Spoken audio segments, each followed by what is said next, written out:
a time, we tried to contact him by radio, but no response.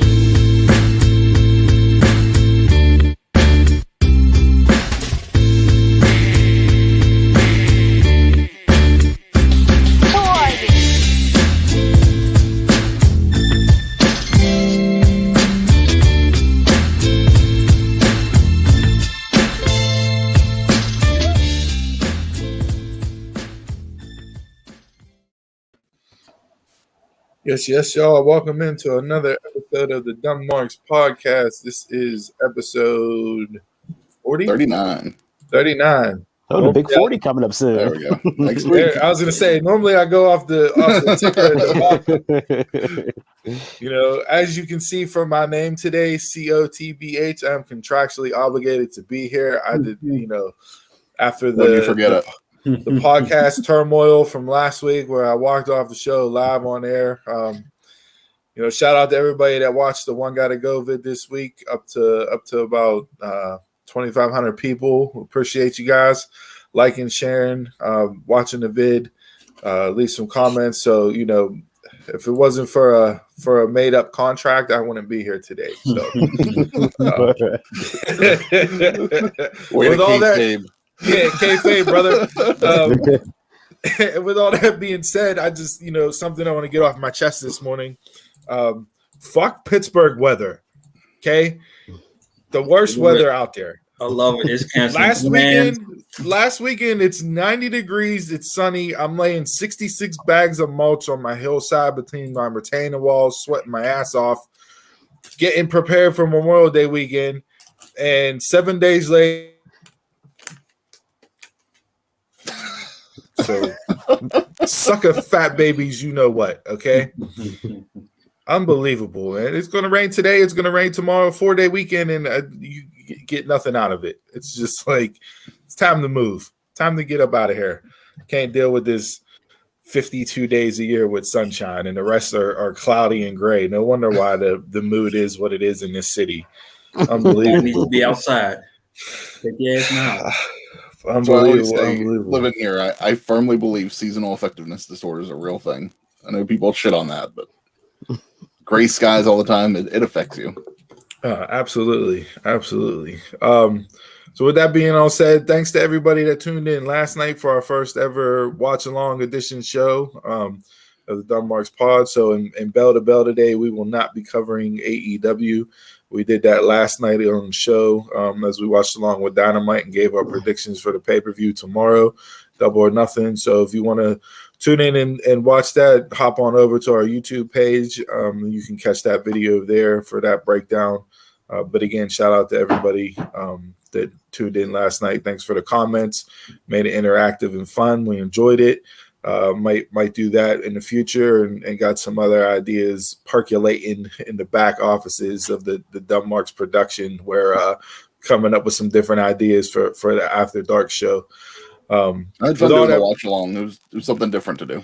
Yeah, something different. First time we did it, I wish we could have had the volume on just a little bit so you could actually hear along with the show. But due to licensing and copywriting, we didn't want to get the stream pulled down off of any of the platforms for broadcasting something that we shouldn't be live. So, but again, appreciations coming on and tuning in with us. So with all that being said, regular Saturday brunch bunch in full effect here today. How you guys feeling this morning? Donald, I see you're a little laid up there with the heating pad this morning. Yeah, I woke up and the left side of my back was destroying me for some reason. Look in the mirror, it's all bruised up, it's swollen, and my sciatic nerve is like affecting everything on my left side from like my back down to my foot. So I'm in my more comfortable chair than my normal setup. Take care of yourself, man. And and all my plans got scratched for today because I can't walk hardly. Yeah, it's that's that getting up there in age, brother. You gotta stretch. Yeah. You gotta do the whole thing in the morning. Get some DDPY yoga in you. You know what I mean? Like, yes, it is. The big 4-0 is staring me in the face. You still got a little bit, just a little bit. Is that this year or is that next year? That's next year, right? That's next year, but damn, it's close. All right. Yeah. You worried Jason for a second. I gotta think of how old he is and remember how old I am. Yeah, this Mark don't even know how old he is. Look at this guy. Once you get to like 37, 38, it's all to say. If you're 39, you remember next year you're 40. And if you're 36, you remember you turned 35 last year. At 37, 38, you're like, it just blurs.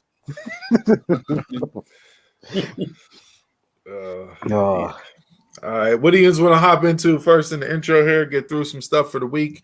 Anybody want to kick it off? Yeah, I'll jump into some quick gaming stuff. Probably if you heard, a lot of gaming stuff is starting to come out because E3 is in 2 weeks. But I just pulled some bits and pieces out that's important information. So the first thing, the new God of War game.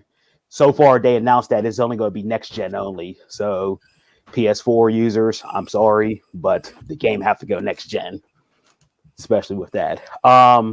Did they announce the title for it yet? It's still under God of War Ragnarok, but that could change at any moment. But that's what everybody's calling it so far. The director says, I never heard of that game before, saying it was like that's fan made. So who knows? Everybody's calling it that. I'm calling it that so far. Because spoiler alert for those of you that play the game but haven't beat the last one yet. Thor shows up at the end, right? That's how it goes off the air, right? Like, yeah. Mm-hmm. Yeah, so Ragnarok would make sense. Jesus, Jason, is that you already? No, that wasn't me. No. Yeah, I was asked. Chris, was that you? I was on mute, so that was not me. That wasn't me. I'm not drinking anything. No, you can't listen. You're getting up there towards 40. You can't have carbonation before noon. You got stomach don't deal with that. Everything. And also in gaming too, yesterday they said that Nintendo is going to announce their new Nintendo Switch a couple of days before E3, so give their developers time who's making games for it to announce them during E3. It's going to be free. That's the Switch Pro, right? Yeah, the Switch Pro. Yeah, it's going to be $399, so $400. And they're going to eventually phase out the regular Switch that's out right now. So you're only left with 2 options: the Lite, which is $200, or the Pro when it comes out at $400. And the biggest thing that came out this week was the Xbox DRM issue they're having. So like with PlayStation, with the C-bomb stuff, with the batteries dying and your digital copies and all that stuff will be lost. They found out that Xbox actually did something that they was going to do in 2013 with the Xbox One. If you buy a Series X, you're going to have to stay logged on to the Xbox Live all the time to play OG Xbox games, Xbox 360 games, and Xbox One games. So if you have the physical disc itself and you put it in the system, it doesn't read the disc. The only thing it does is read the license on the disc, saying that you do have it. It then sends a message to the server, and then the server sends a message back to your Xbox as an emulator, and you just emulate that game for the 360 and Xbox One. If you do this off, like if you go offline with the Xbox Live, none of your stuff will work at all. So even if you have the disc, it's not going to work. The digital copy, not going to work. You always have to stay online so Xbox could check in on you and make sure your stuff is legit. Tracking the Mm-hmm. whereabouts. Yeah, so they put that in their system, and that's what they wanted to do with the original Xbox One in 2013, and that's what they got the bad rap about it that year at E3. And also, too, if you saw the guy who did it on the video, he downloaded Resident Evil Village on his Xbox Series X. It's a single-player game. He downloaded it. He beat it. So he just signed off the Xbox Live, even though it was downloaded on his system as a single-player game. He could not play that game at all because you have to check in with the Xbox server for it to work. So in the future, if Microsoft goes under for some reason and the servers go down, everything in the whole Xbox library would not work. Will be gone, except for the actual Xbox Series X games. that are just by themselves will work on the Series X without the Xbox Live being signed in. And there's only one game out right now that does that, and that's the Devil May Cry 5 Ultimate Edition. And this, my friends, is why you never trade in your video game systems. Correct. Yep. Yeah. So they always talk about all that money, mm-hmm. all that money, and in the end, nothing works. Yep. Nothing works, and the games ain't yours. The games are not yours. So you're buying games that are technically not yours. Not yours. So what are you paying all that money for? Mm-hmm. So the Xbox fans was getting on some PlayStation players about, oh, you can't play your systems, this and that. You can't play your games because you're not backwards compatible. This is doubling down even harder than what the PlayStation has. Yep. So gaming now is ridiculous. So since you just crapped all over gaming, I did see that little nostalgic feel for me here because I was a Sega kid growing up. There's a new Sonic the Hedgehog game was announced for PS5, Xbox Series, PS4, Xbox One, Switch, and PC. So I have to hop on over and get that when that comes out to go back in my childhood days where that little blue hedgehog was constantly on the TV in my house, man. I love Sonic growing up. Yeah. Is it called Sonic Central? I think it's Sonic Central. What anniversary is it? What anniversary is it? Yeah, 30th. 30th? 30th. Yeah, Sonic's 30th anniversary. That just makes you feel old. Yeah. Was that 1991? What I saw? I don't even think it was that long. I thought it was like mid 90s he came out. Mm-hmm. The article that I have on it, they don't reference a specific title for it. Okay. It just say 2022. Okay. So, they didn't announce the actual title for it. Okay. Yeah, I saw something that said Sonic Central was going to be it, but who knows? Like I said, E3's coming around. A lot of leaks are coming out, so you don't know what's official until the actual pressers start running. Yeah, that's it. That's the only thing gaming wise that I saw this week. You already brought up the Switch Pro, which I had marked as well for gaming. I was going to bring up Call of Duty dropped the 80s Hero Pack where they added Rambo and John McClane. I went 11 hours to download all this shit, and you got to pay $24.99 or $19.99 for each skin. Wow. just to be the guy. I'm like, you get the movies with that? You don't get shit. 11 hours to download. That is ridiculous. Yeah, I you did it on the PS5. You re-downloaded that stuff. And you did it on the PS5 too, which is faster. Yeah, but I had to download stuff for the last year's version to play the Warzone. That's the gaming. Gaming is the biggest racket. This Call of Duty is muddy right now. you're paying $20 for a character. Like, I know, my son is big into gaming and, all the money he spends on it. But I just know, like, even with my daughter, with her playing Roblox, like, that shit adds up. Like, it's insane. Like, that's one reason why I don't plan on buying a PS5. I just don't game anymore, and it's so expensive to do it. Yeah. Mm-hmm. And then every day something's downloading. Every day. Yeah. It's updating by itself. I'm like, take off, update off or something. Shit. Yeah, it takes forever just to play something. Like like I said a couple of weeks ago, get me back to where I plug it into an outlet, quick, pop it in, hit start, and I play. Regardless, don't matter. The only time it don't work. The only time it don't work is whenever the power's out. Other than that, I'm able to play my game. Yes. Like, for a minute, I was playing the ones you plug right into the back of the TV with the controller itself. Oh, the plug and play. Yep. I was on those for a minute. Nothing wrong with that either. That's one of the reasons why I like the Nintendo Minis that came out the past couple of years. Yeah, I was just enjoying playing that. No updates with that. Just play what's on there. Mm-hmm. Yeah, absolutely. All right, with gaming, let's hop over into some TV and movie news. The Eternals movie trailer dropped earlier this week. By the looks of it, it looks absolutely stunning and amazing. Mhm. It looks like it's shot different than any other Marvel movie so far.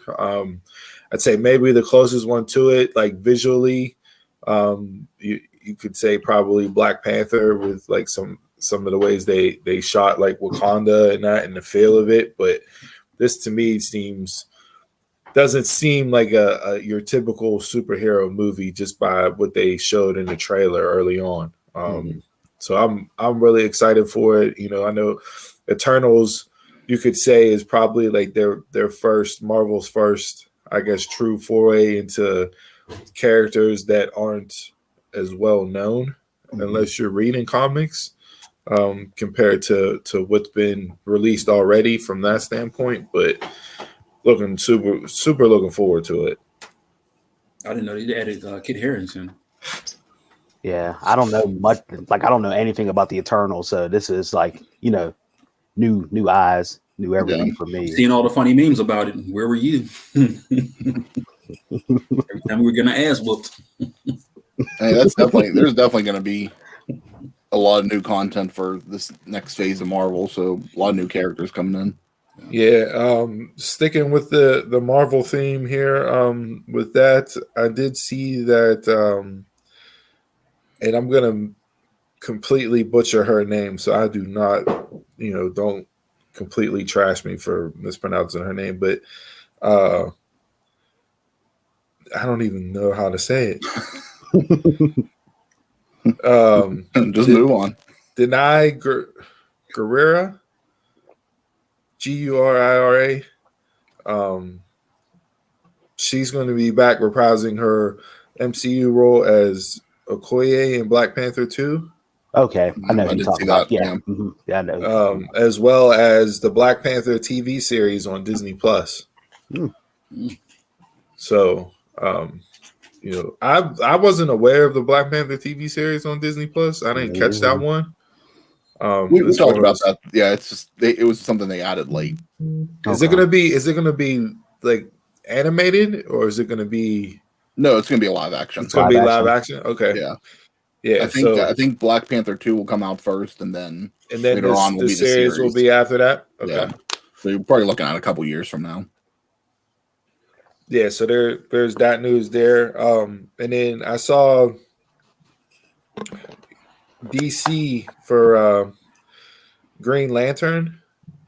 Jimmy Irvine confirms Alan Scott casting for HBO Max series. So it looks like DC is going to be jumping into the series show world on HBO Max with Green Lantern.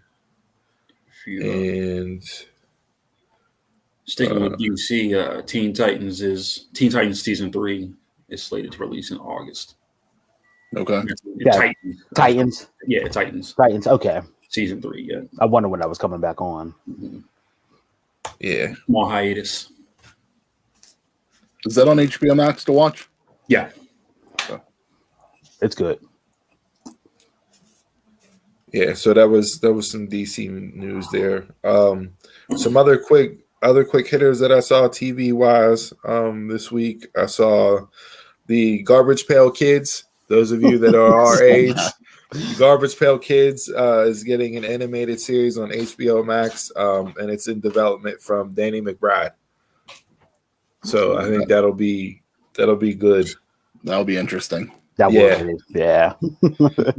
If Garbage Pail Kids, if you grew up in the 80s, those were like, those cards were hot. Those cards were hot. Those were those were our Pokemon cards. Like, those were hot. It didn't translate value wise to now as far as the money Pokemon cards are worth. But if you had Garbage Pail Kids, man, you had all those. I think we still have a Kim Kardashian one hanging up at work. So they still do. It's a different garbage pail. Yeah. So there's that, and then lastly, what I had for movies, and that there is a new Lord of the Rings movie reportedly in development, and will be about the fall of Morgoth or Morgoth. I don't know. I didn't watch Lord of the Rings, so I know Amazon's putting out a series, and I think they're supposed to be spending like millions of like $400 million on the series or something like that. So I don't know if that's going to have any tie-ins or not. Yeah, I don't. I didn't. I watched the 3 of them while I was on my 2-week vacation, and they were so boring. I couldn't. It I was wasn't just a fan either. Man, they were boring. like those types of movies. The books to me are better than the movies. So like, I'd rather spend the time reading the books than sitting through a 4-hour movie with that stuff in it. Just my opinion, but I'm lazy. I'm the opposite. If there's a movie to watch instead of reading the long ass book. Never read a Harry Potter book, but I saw every movie. Once you introduce magic and spells, I'm out. So you don't like Doctor Strange then? hey, No. Like Doctor Strange either. you didn't like WandaVision? then? Yeah, you didn't like You WandaVision? didn't like WandaVision then? Women. That's all. That's all I have from TV and that movies this week that I saw that came out. I just had one. We kind of talked about last week, but it was official this week that Amazon has purchased MGM or will be purchasing MGM for I think $8.3 billion. Yep. A little shy of the rumored $9 billion last week. So the Broccoli family that runs the Bond franchise, they did come out and say, even though MGM is being bought, that the Bond movie will still get a theatrical release in the fall. Nothing's going to change on that, but I don't even know if it really depends on Amazon's money and what they decide to do, because so many of their streaming contracts are out there already, and I don't know if they're going to have access to all the Bond movies right away, or if that'll be something that, because like I think Starz had them, I think TBS had them at one point, some others. So I don't know if they'll be able to access it right away or not. Yeah, I think in the little release I saw, it was like over 4,000 some movies, and I forget how many hours of television or whatever. Yeah, there were some TV shows I didn't know that they own. So yeah, there's definitely a lot of content in there.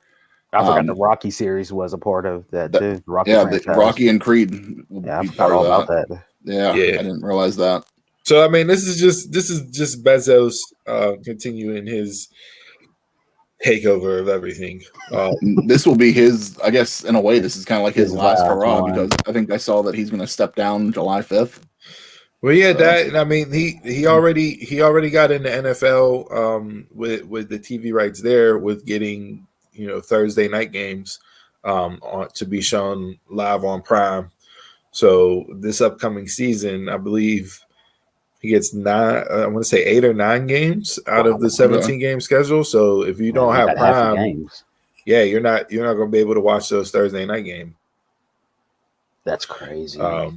Maybe this year, with it being the first year, they still, do like a I don't want to say a simulcast, but you know what I mean, have whether it's on NFL Network or whatever. But yeah, he got part of the package, so they wouldn't let him in as an owner. He's like, all right, you don't want me to own a team, then I'll buy TV rights. I'll buy TV rights and have all your games on my platform. On my platform. So I don't understand why they didn't want him as an owner. I know you need the money for it, and he's definitely got the money for it. That's all. Well, rumor was he was going to buy the Washington football team. With all the stuff, allegations and accusations and scandals that Dan Snyder and that ownership crew has come under over the last couple of years. It was rumored to be that he would come in and purchase them, but looks like Snyder's going to retain ownership moving forward, at least for the foreseeable future. And the NFL, man, the NFL is real particular about who they let buy a franchise. It's one of the Trump tried getting in there for the longest time. They wouldn't let him in. Mark Cuban's tried getting in. They wouldn't let him get in. And now Bezos, it appears to be the same thing here. So we'll see, because there are rumored to be, I believe, the Chicago Bears and the Los Angeles Rams are both rumored to be up for sale right now.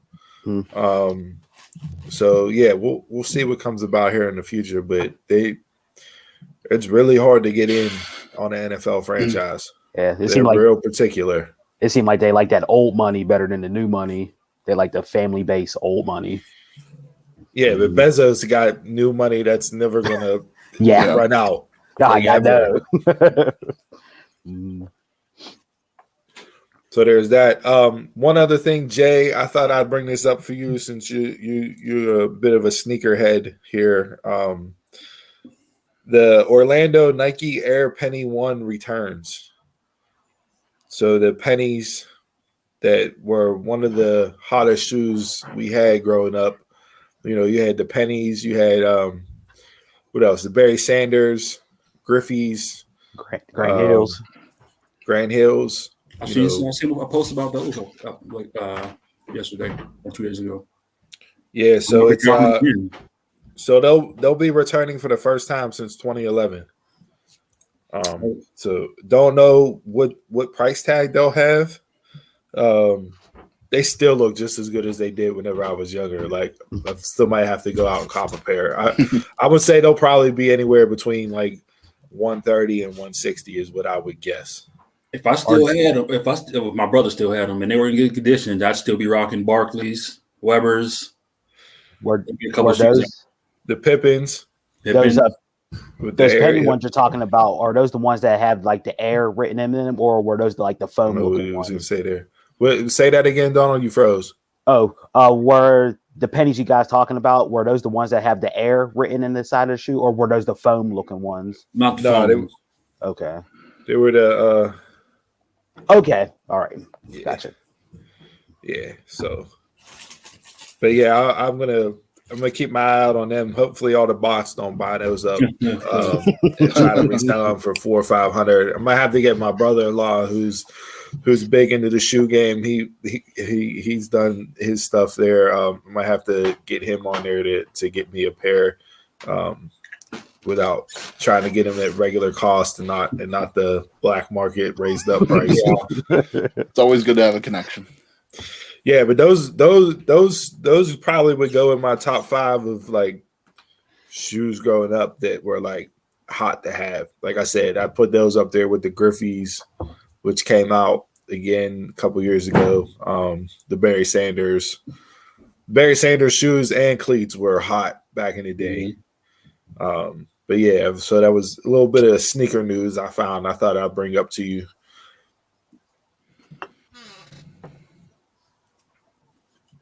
Anybody got anything else for the intro before we get into Bell to Bell this week? Usher's Confessions. He's coming up with what is it? Part 2. Yeah, that's been rumored to be. That's been rumored to be coming up. Yeah, it was supposed to be. It's like a detox. Yeah, forever. Yeah, there's that. There's that. We got Versus. We got the rematch between Swiss Beats and Timberland tomorrow night and Sunday. So a rematch. Rematch between them two. Basically, it's going to be a live concert in Miami. That's pretty much what it's going to be. There's that. Bow Wow and Soulja Boy signed up for a versus battle. They didn't announce the date on that. Trying to think anything else big music wise that I saw. Obviously, J. Cole's album's still doing really well. But yeah, there was a couple things in music that I saw and had caught my eye. But all right, anybody got anything else for the intro? Nope. All right, let's hop into Bell to Bell.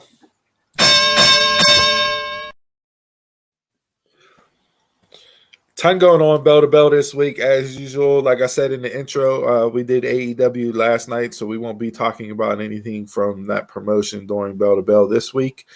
The big news, I guess, that broke, which sent the internet into a tizzy yesterday, was the rumors report. I believe the Wrestling Observer was the first one to report on it and break it, but rumored to be is that WWE and New Japan Pro Wrestling are in contacts for an exclusive partnership between the two companies. Right now, New Japan has working relationship with AEW and Impact Wrestling. So we will see what comes about this. What are your guys' thoughts first hearing the news? To me, this is Vince McMahon saying, "Hey, Tony Khan, watch how it's really done," and stepping in and flexing his WWE power. I think the only benefit to New Japan going exclusively with WWE is just from a sheer exposure standpoint, given WWE's global scope would be, to me, like the main positive thing, which New Japan has tried to get exposure here in the States for a long time. But yeah, what do you guys think about this? Is it good? Is it bad? Is it a way towards WWE actually getting into the forbidden door and starting to work with companies instead of just acquiring them, which has been their history? Not too many companies that they've actually worked with side by side without acquiring them. I'll be surprised if this actually happens. Part of the rumor that I heard with this is that it was part of Daniel Bryan's deal, like to get him to re-sign. That, you know, he wanted to work over there, so they were trying to work out a deal that he could work over there, maybe bring some talent over here.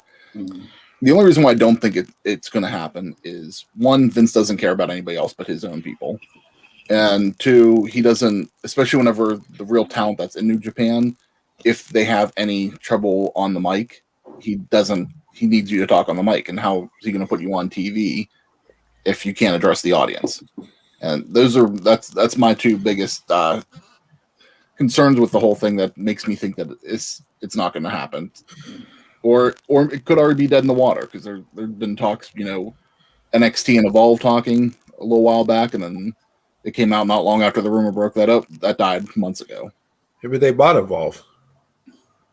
They acquired Evolve. So, who was it? Maybe it wasn't MLW. MLW. That was the one. Yeah. MLW was NXT and MLW were in talks, and then that fizzled out rather quickly for whatever reasons. I think like you brought up the point of New Japan stars not being able to address the audience, which would kind of sour Vince on doing this. That, to me, that's the whole reason the audience. So the audience that watches WWE, they tend to only watch WWE and don't really watch anything else, which is why, you know, stars that come over from New Japan haven't really panned out to the way that they should have. Case in point, Shinsuke. To me, Shinsuke should be way bigger star in WWE than what he is, and should have had a better run than what he's had in WWE up to this point. Who do you blame on that? Do you blame the fans, or do you blame Vince for the star power? I think it's such an uphill battle with Vince to begin with that I don't even know if they get the chance to get their full shot with the fans. Yeah. Because you have like your diehard fans that are in NXT that loved him, and then you have your diehard fans. And I get not all fans on the main roster are going to know who he is. Only the diehard fans would, that watch NXT or watch New Japan. But that's what I'm saying. That audience is so small because they're so WWE based. They don't watch anything else. Yeah. So, you know what I mean? You know, there are exceptions to the rule, obviously. You know, AJ's an exception to the rule. But again, that's not a New Japan-based talent or a Japanese star coming over. Even if you go back in the history, like Japanese stars that come over, they've had way more success in WCW than they had in WWE back in the day. Yeah. And Bischoff, for what it was worth, whether or not you agreed with all the stuff he did during his time there running WCW, he did highlight and push stars from New Japan and Japanese wrestlers in general. So you had, you know, Liger get over, you know, Yuji Nagata. You had all those stars. Ultimo Dragon, like WWE, for whatever it's worth, whoever they brought over at the time, it just never worked, never panned out. And, you know, Is that a completely on Vince? No, but I think his history has shown that he's not going to fully invest in a talent that, as you said, can't talk on the mic to connect with an audience. I mean, it's even like, and this could be part of it too. Like when AJ came in, AJ said, I came in, I thought I had some really good matches. After, say, like his third match, he said Vince pulled him to the side and said, I got a bunch of guys in the back that can do the exact same thing you just did out there. What can you give in the ring that's different from them? So he thought he was putting on his best foot forward in the ring, but it was just, in Vince's eyes, it wasn't. And so he had to do something different in order to catch Vince's eye. And I don't know if that's the whole situation with a lot of these guys that come over from other countries and different territories, but yeah, I don't know. I mean, Kenta's run, Hideo Itami's run, that was kind of marred more by injury than not necessarily him having a chance. So I know he's spoken about how frustrated he was, not only with the injuries, but just with the whole process during his time with WWE. Because he never got a shot in the main roster, just with so many injuries. I don't know, Jay, you're WWE staying here with this Rumour relationship exclusive with New Japan. I don't care for it. I watch New Japan just because you guys have food. See, there we go. That's the prime example. What Steve was talking about. It's the prime example of a WWE fan who don't watch nothing else with WWE. I watch AEW because you covered a pod. You said that last. You said it last night. We talked about it last night too. Like that's why I said like I don't see the benefit if New Japan from a company standpoint looking at your options. If you want to get exposure and you're looking to build a base here in the States, I think your best route for doing that is to continue your relationship with AEW and Impact Wrestling. I agree. To me, it's not worth getting into bed with the WWE. I mean, it would be the two biggest companies. Sorry, Dom. Go ahead, Chris. You can finish. It would be the two biggest companies getting into wrestling together. But yeah, I don't think it would be the payoff that we want to see. I think it would be a lot more like when they bought WCW and how terrible that went. I think it would get treated very similar. They would end up buying New Japan, but I think no, I'm not saying that. I just think like the stories that we got, how bad that was. I think we did something similar. And to me, I think this screams of WWE's play to get into Japan. That they've been trying to with NXT expand. You have NXT UK. I don't know if they're still planning on doing NXT India. There were rumors that NXT Japan or NXT China were they were trying to set up shop there. So like, I don't see this. This is WWE working their own angle for what they want. But who knows what that actually is? But to me, it's not like, hey, we're actually going to work together to benefit the business. This is us working. This is us working with you to get whatever our end goal is. Isn't that any promotion? To work their own end, to work their own to benefit the business. To me, AEW and Impact working with New Japan and AAA and these other promotions, to me, that's them. Benefits nobody but AEW. That's not true. Impact's had its highest pay-per-view buys in forever since they started working with AEW and with Omega and that. They've had more. I'll agree with Jason on this one. I don't think this whole AEW Impact working relationship's done anything for Impact. It might have for some buys, but for the product. Buys, clicks, views, getting more eyes on Impact Wrestling. That's what it's done so far. Tommy Dreamer's been on Busted Open and talked about this before. I don't think it's helped the product at all. Not the daily shows. They had the first show Omega showed up, had numbers, and then it just fizzled back out. Well, it wasn't you weren't going to get it to stay at 55,000 people on Twitch each week. Like they've averaged double where they were normally at. And you're not even getting mentioned on the main promotion. But Tony Khan's come out and talked about that too. So like, I don't think it's just AEW work. Like, what's the benefit for AEW to work with Impact? Honestly, what purpose does that serve them? You get Gallows and the belt collector gimmick. That's it. I think that's all it's really for, is just so that the friends can work together again. Just to circle back to the original point here, where you said, Jay, you said it's everybody working their own angle. Well, Yeah. what's AEW's angle for working with Impact, for working with New Japan, for working with AAA? What is their angle in that, besides wanting to benefit the business and work to create better wrestling? To get eyes on them. Huh? To grow their brand. You bring in New Japan talent, you're going to bring in more eyes. Acquired They're going to be a more global brand. Like to me, WWE has only worked with people that they've ended up wanting to acquire and purchase, and that goes all the way back to the territory days. Yeah, and that's why it got as big as it did. But I mean, there hasn't been a promotion that WWE has worked with where that promotion benefited and is still around. Literally, every promotion WWE has ever worked with is out of business, and they've acquired them. Except NWA. Yeah. And that's how it's probably going to be with AEW. You think the WWE is going to eventually acquire AEW?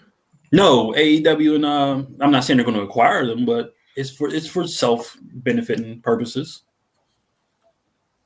It's not for wrestling as a whole. So everything that anybody has said when they've come out and talked about it, as far as wanting it to benefit the business and to be another option, is not, to me, to you, that's just everybody working. Yeah. Working everybody. Yeah. Nobody's in it strictly for the business.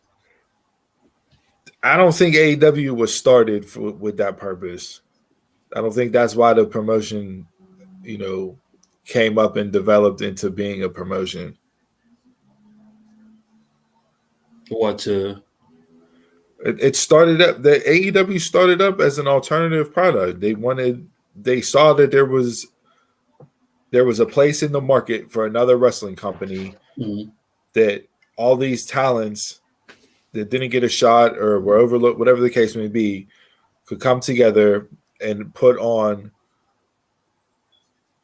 a solid product that fans will enjoy, that's an alternative to the only product that was around for 20 years. Mm-hmm. And that's how the company developed and how it got off the ground and why it got started. So you're saying in less than 2 years that mission statement, that mindset has changed to, let's work with New Japan, let's work with Impact, let's work with AAA in the hopes of acquiring them? Not acquiring them. Take out our competition? Not acquiring them, but just it doesn't benefit the other three. But it doesn't benefit the little companies. It benefits. I'm also not sure if we wouldn't have had COVID, if this would have happened anyways. I think that was a big thing, that talent was limited on all for Impact, for AEW, and they needed something to do. They needed some talent to come in. And I'm not saying now that COVID's over, it's going to go away, but I think that's the reason why it started. See, I don't think COVID was the reason why it started. I think AEW all along were looking to have a working relationship with other companies. Your top stars were indie, or take away Cody and Kenny, but like most of your stars there are indie darlings and indie sensations that know the benefits of working with in all these different promotions and traveling from place to place to place. Like, to me, I think they just went into it with a completely different mindset of, hey, it works really well when we can go from ROH to PWG to CZW to IWC to, all these different promotions, House of Hardcore. Like, it benefits. It benefits you. all of that But benefits but you. they're taking that model of benefiting them to build, to get a name, get established, be seen by more eyes, and they're expounding upon that and saying, okay, this is the benefit of doing it this way. So as a company, let's try to do that from whatever sense that we can.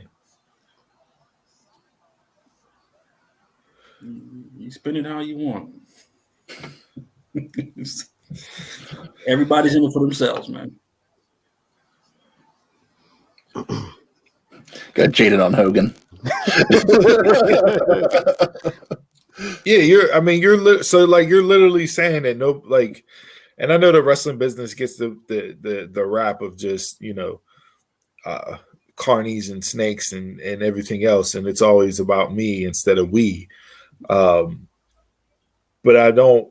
From everything that's been done so far, now this may change over the course of time, but from everything that's been done so far, and this is still evolving and still rolling out before our eyes, so we're commentating on it live as it's happening. Mm-hmm.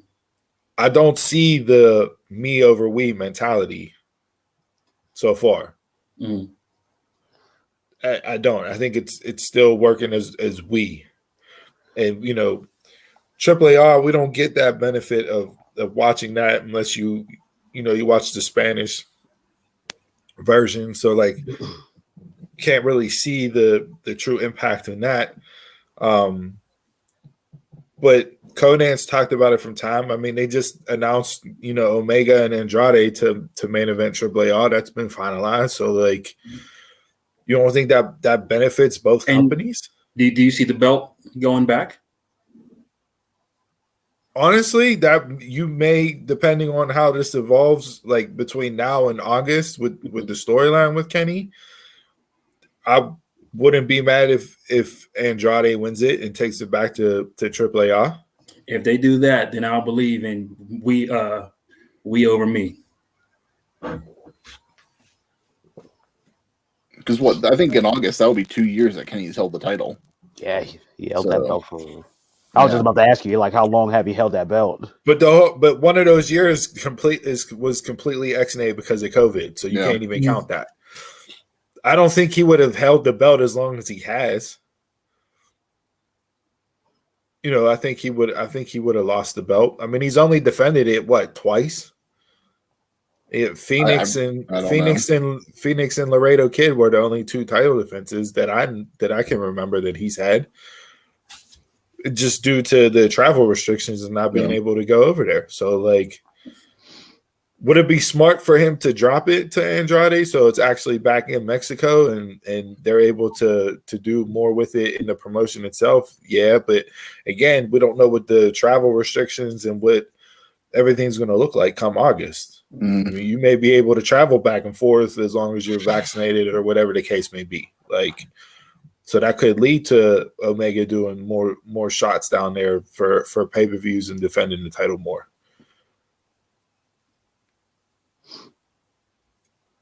It's just something that's, again, it's an ever-evolving thing that's going to change. Dynamics are going to shift. New things are going to come into play as we go through it. 25 years from now, we can look back on it just like how we look back on the Monday Night Wars and the purchase and everything else. And you can see where the mistakes were made and who went wrong where and who was actually looking out for me instead of we. All that stuff will come to light eventually. But right now, just from what's been done in the almost 2 years that AEW has been around, they've completely shifted the landscape in pro wrestling. I mean, it was working with other no one expected. It'll be interesting to see. It really would be if WWE is willing to open up and it takes one man, one guy in control to say, okay, let's see what this is. And I'm talking about everybody. I'm not just talking about New Japan. I'm talking about everybody getting together. That would be interesting to see. And that was kind of the whole thing whenever the Bucks and Omega and Cody left New Japan. The president at that time said he didn't want to work with anybody. He was kind of hurt over them leaving after he wanted to build them up here on the U.S. program. So now that they have a new guy in charge over there, things can change because it all depends on who's running the show. And you don't think the NWA's benefited with AEW with their women's title and Serena Deeb and Thunder Rosa being on AEW? You don't think that's helped the NWA at all? I think it's helped Thunder Rosa. So the NWA itself, you don't think it's helped at all? No. To have the exposure of their women's title with the two champions that they've had have been arguably two of the best wrestlers women's wise in the past year. It doesn't do anything for the promotion. It's just strictly for the wrestlers themselves. Yep. I don't see that. I don't see that being the case, but because it's, I mean, are you tuning in to the NWA? Yeah. I don't watch the NWA just because I don't pay for the subscription for Fight. And when they do this, it's not, and they do the same thing with Impact. Like you have them on, but they're not promoting the company. They're promoting the championship. They're promoting something, but they're not promoting the company at all. But the championship is the company. And at least with that, you're not hearing on there like, hey, you like Serena Deeb in this match, you can watch her on NWA Power each week or something like that. You're not getting that. You're not finding out like the casual fan that's tuning into AEW. If they don't know where to find NWA, they're not learning any of that. But I will say, at least in that one, you're getting their stars on AEW. Impact, you're just getting Gallows and Anderson. You're not going to see Rich Swann. You're not going to see Moose. Yet. We haven't seen them yet. Yeah. So if you haven't seen them by now, I don't know if it's going to happen. I don't know. They kind of lost me on for the build up for Rich Swann, Kenny Omega. When there wasn't an equal-sided booking for that, it kind of made me lose interest. Like all you got was you didn't get anything about Kenny Omega going over to Impact. Like, yeah, you got him with the title afterwards, but you didn't really hear like, hey, Kenny Omega is going to fight for the Impact title this weekend. Make sure you tune in and watch that. I get that's probably money that needs to be exchanged in order for that stuff to happen, but that should be happening, like to promote both sides. It wasn't Rich Swann on there like one time just for a quick brawl on Impact. No, on AEW. Yeah, on Dynamite. He wasn't on there. Okay. No. Who was? Someone was though. Gallows and Anderson. Yeah, always. Or am I thinking of whenever Kenta came on? You're thinking of when Kenta came on. Yeah. But I just think like we said, it'll just be interesting on how it continues to unfold. Again, it's live real-time reactions. So you guys seem to be souring on it more than I am at this point in time. But again, I think with restrictions being lessened and things starting to come back to somewhat normal and touring wise now and travel the whole 9 yards, we'll see some stuff. I mean, I think something that helps you out too is that you're an Impact fan. Like you like watching the product where like I watch an episode of Impact here and there and it does nothing for me. Yeah, I do like Impact. They had wrestling wise, I enjoy it. Like entertainment wise, no. Kojima was out this week on Impact, and challenged Joe Doring, and it's like, why did he come out and challenge Joe Doring? And it's like, well, they have history together in Japan, and that was brought up and alluded to on the show. So like, it's like, okay, let me go back and see what this history is about. So then it's getting, you know what I mean? Like it's Impact.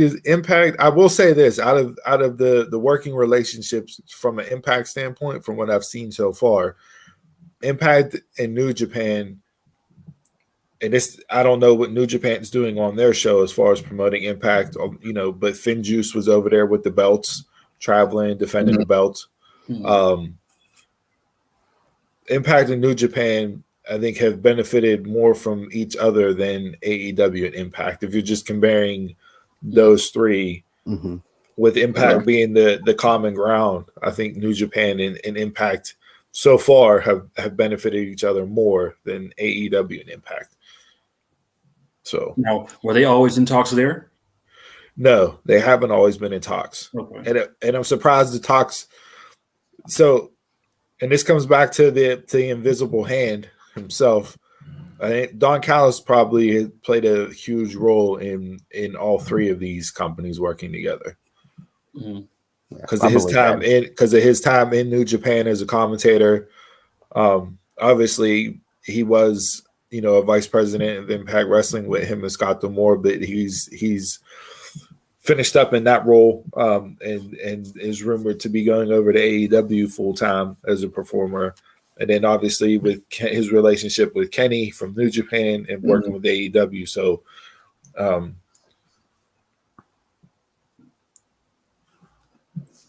I don't know. Years ago, TNA had a working relationship with New Japan, and I'm talking like mid 2000s time frame. So like talent was coming over here, appearing on Impact. They were going over there defending belts on Wrestle Kingdom and stuff. So they have worked in the past, but that's different eras of people in charge too. Yeah, and that was a sour relationship that has now turned back around because Impact, wasted Okada, they wasted Nakamura, like they didn't handle talent right when they came over, and it soured the relationship to where they stopped working together. And now again, different people in charge, like you said, Chris, led to these relationships now. So I think if COVID never would have hit, and we're having the same discussion now, if COVID would have never have hit last year, I think this discussion is completely different because I think more things would have transpired between now and then. Or I think if we have this discussion a year from now, it'll look completely different based off of what's transpired. So I think the more things open up, the more people are allowed to travel and do different things. I think we'll start to see, hopefully, what turns out to be something that's good for the business. Who knows? It can completely fall apart. Yeah. And it will make for one hell of a documentary at some point in time. Dark Side of the Ring. Season 20. Like Jason mentioned too, with New Japan and WWE, he said that there was there's two different styles, like completely together. So how would they mesh with their styles too? Yeah, and Impact and AEW, I think, are closer to the wrestling style of New Japan. Yeah. So that again, that's some would say that's pro wrestling versus sports entertainment. Yeah. So it's like, again, the styles match up better with those companies working together. Do you think if this New Japan and WWE relationship does happen, if it does, I think it's sour. I think it sours and shits the bed on everything. Do you think it would be better if they didn't use main roster and did only NXT in New Japan? Do you think that would be a better relationship than putting the talent on the main roster? I do, because the NXT fans are closer to AEW fans. They're closer to that true smart mark fan crowd. But again, NXT fans are very loyal to NXT and only watch NXT. And you saw that. I saw that firsthand on Wednesday night Twitter between both NXT and AEW. If you were NXT diehard, you shit on everything that AEW did.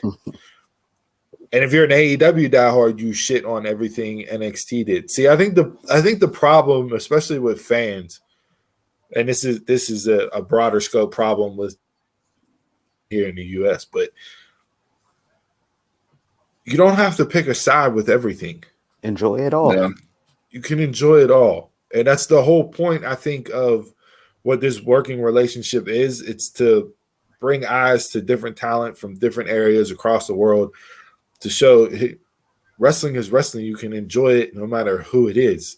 You don't have to strictly be a WWE guy. You don't have to strictly be an AEW girl. Like, you can just be a wrestling fan and enjoy wrestling from other promotions. It doesn't have to be one or the other.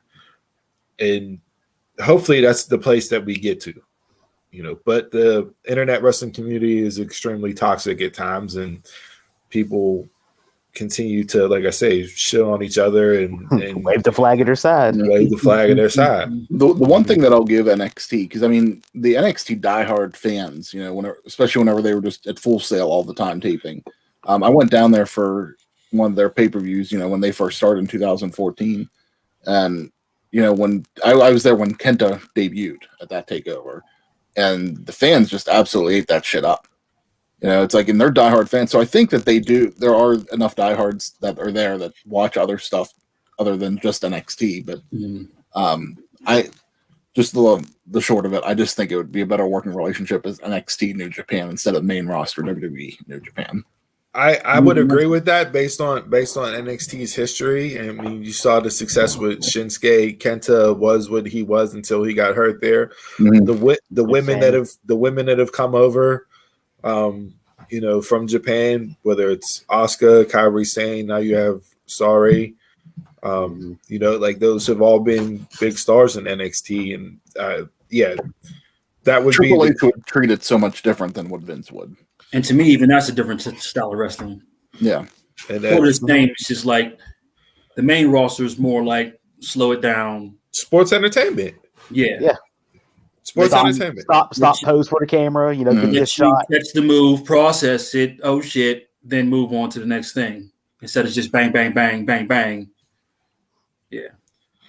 Which is why I don't get the hate between AEW and NXT fans. Like you guys are watching the same type of wrestling, essentially. And a lot of the people that are in NXT are your indie darlings that have traveled around and come from other places. So, like, to me, that would make you be a fan of both even more than this divisiveness where it's one side or the other, and it's just like for me overall, it's production. It's just one guy. It's just one guy, the guy at the top. He's the decision maker for everything. Yeah. So, all right. Now that we jumped down that rabbit hole, let's get back on track. Since you brought up Dark Side of the Ring and I mentioned documentaries here of Ultimate Warrior. For those of you that watched A&E's documentary on Sunday night, and then Thursday night was Dark Side of the Ring's documentary, Becoming Warrior. Two drastically different takes on the same man. Dana Warrior came out and was in support of the A&E documentary. She was a huge part of it. His girls were a huge part of that documentary. None of those three individuals were on the Dark Side of the Ring documentary. They went with Warrior's first wife as being kind of the main person to talk on the Dark Side of the Ring documentary. And obviously, with it being Dark Side of the Ring, they tend to stick to the darker sides of wrestling. So you're getting more of the negative stuff instead of the positive stuff. And then Dana had her little WWE soundbite, which I'm pretty sure that they fed her, saying that Dark Side of the Ring smut and filth. Which Dark Side of the Ring turned around and put a shirt up on Pro Wrestling Tees, smut and filth. Oh, so that's where it came from. Yeah. That's where it came from. Yes. Okay. Yes, that sounds so much like Vince more than it sounds like anybody else. Yeah, smut and filth. And shameless shill plug here. Speaking of Pro Wrestling Tees, go over to our Pro Wrestling Tees store, prowrestlingtees.com/dumbmarkspod, and get 20% off all your Dumb Marks merch. We have the newly launched Dumb Marks After Dark shirt there on the left, so go out there, cop that, support the show. We appreciate you guys. Use the promo code. What was that code again? Memorial, 20% off now through 1 p.m. on Monday, May 31st. But yeah, the documentaries itself. Shameless plug, by the way. Oh, that was great. It was perfect. It was working it. I'm starting to get good with this whole talking thing. You know what I mean? Got a face for radio, but we're live podcasting, so it is what it is. No, but back to the documentaries. Warrior has always been one of the most I guess, complex individuals that you hear being talked about in the wrestling business. He's up there on the short list of people, rightly or wrongly. Dark Side of the Ring, Cornette, and JR, and pretty much everybody else on there basically said Warrior couldn't wrestle for a lick, and the only reason why he got where he got was because of his look. He couldn't cut a promo, he couldn't wrestle, couldn't do anything. It was because of his body, and Vince saw that body and saw the intensity and that music and launched a rocket onto him and put him up there and to be the guy that was going to take over Hogan's spot, which he did after only being in the business for 5 years. Couldn't cut a promo. I like those promos back then. It's like they made no sense. As a kid, it was like it was like, oh, this is great. To get you excited for the match. As a kid, As a kid, it was great. As a kid, but if you go back to yourself being 6, 7, 8 years old watching Warrior, it wasn't the words that drawed you to the promo. It was his intensity. It was the presentation. Like as kids, it was like, fucking A, like it's Warrior, like let's go. Yeah. I think it was Bischoff that said on Dark Side, he was a guy that looked like a superhero with the big muscles, the color, and everything, and that's what got kids excited. He was a real life superhero. Yeah. As Ultimate Warrior. He was Thor brought to life, and was actually portrayed that way. I mean, WWE set him up for success, right? They put every major talent in front of him. Matches were short, sweet, to the point. They built him up to the point where Hogan went over on Hogan. And then after that, whether it was, Warriors doing booking decisions, whatever the case may be, it just fell apart. Hey, he denies everything. Hey, And he made up in the end. hey, you don't have to cough. You just can say it. One of the things that I found interesting that came out of the Dark Side of the Ring documentary was Jake Roberts, who was on Dark Side of the Ring. He was one of the main. Roberts was going to go with Warrior and take the belt off Warrior. He was going to get his chance at being champ. And right before that, Warrior writes this letter to Vince, essentially holding him up, saying, I want to be paid, $500K downside. I want merch money the same as Hogan. I want all these things. And Vince fired him during SummerSlam. He came running back, chased Papa Shango and them through the curtain and walked into Vince's office, and Vince handed him a letter back and fired him right there on the spot. Which Jake said, I held that up until, we made up at the Hall of Fame. Yeah. So Jake held that for 20 years, 15 years, 20 years. Because that's the way those guys looked at it back in the day. Whenever you didn't get your spot, if someone took that away from you, you took the money out of their pocket. Yeah. That's what Jake said. Jake said, I was about to make the most money I've ever seen in my entire life. Yeah. And this son of a bitch fucked it up for me. It's basically what he said. So yeah, it was just the A&E was more positive. Obviously, if you're looking at light, they did touch on some of the dark stuff, like the infamous speech he gave in 2005, which led to WWE putting out the destruction of the Ultimate Warrior DVD, so they could, keep the company and him at arm's distance and separate themselves from that. So, hey, he was a complex man, complex individual that went through a lot. His end goal from both documentaries that I got was he wanted to be rich and famous. And, he got to be rich and famous. But it was just interesting, again, especially with these two docs because they were in the same week, just seeing the individuals that spoke on both, who spoke on Warrior's behalf. Both had both had Warrior himself in the documentary talking at different points in time. But yeah, it was very interesting to see that and how it played out. I was thinking about something this week, and it could be like a sign of age. Like when Warrior went to WCW in '98, to do all that stuff with Hogan, the NWO. Like I look back on that and I think like, wow, like in my mind he was there for a long time. Like '98 felt like a long time then for me. All of it felt like a long time. And it's like now I look back and go like, if I shit on somebody now that's in the WWE or another company for like a month, it's just like, what was the point of that? Well, that's essentially all he was really there for. Like I don't know if it's just back then, like time goes slower and now it was more fast for me, or just watching more stuff now. But it's like, even whenever he was in WWE in '96 when he came back, it felt like a long time then for me. But in reality, he was there for like 3 months. Yeah, that was I believe it was Bischoff. I believe it was Bischoff on the Dark Side said, he was a point in a moment in time. Yeah.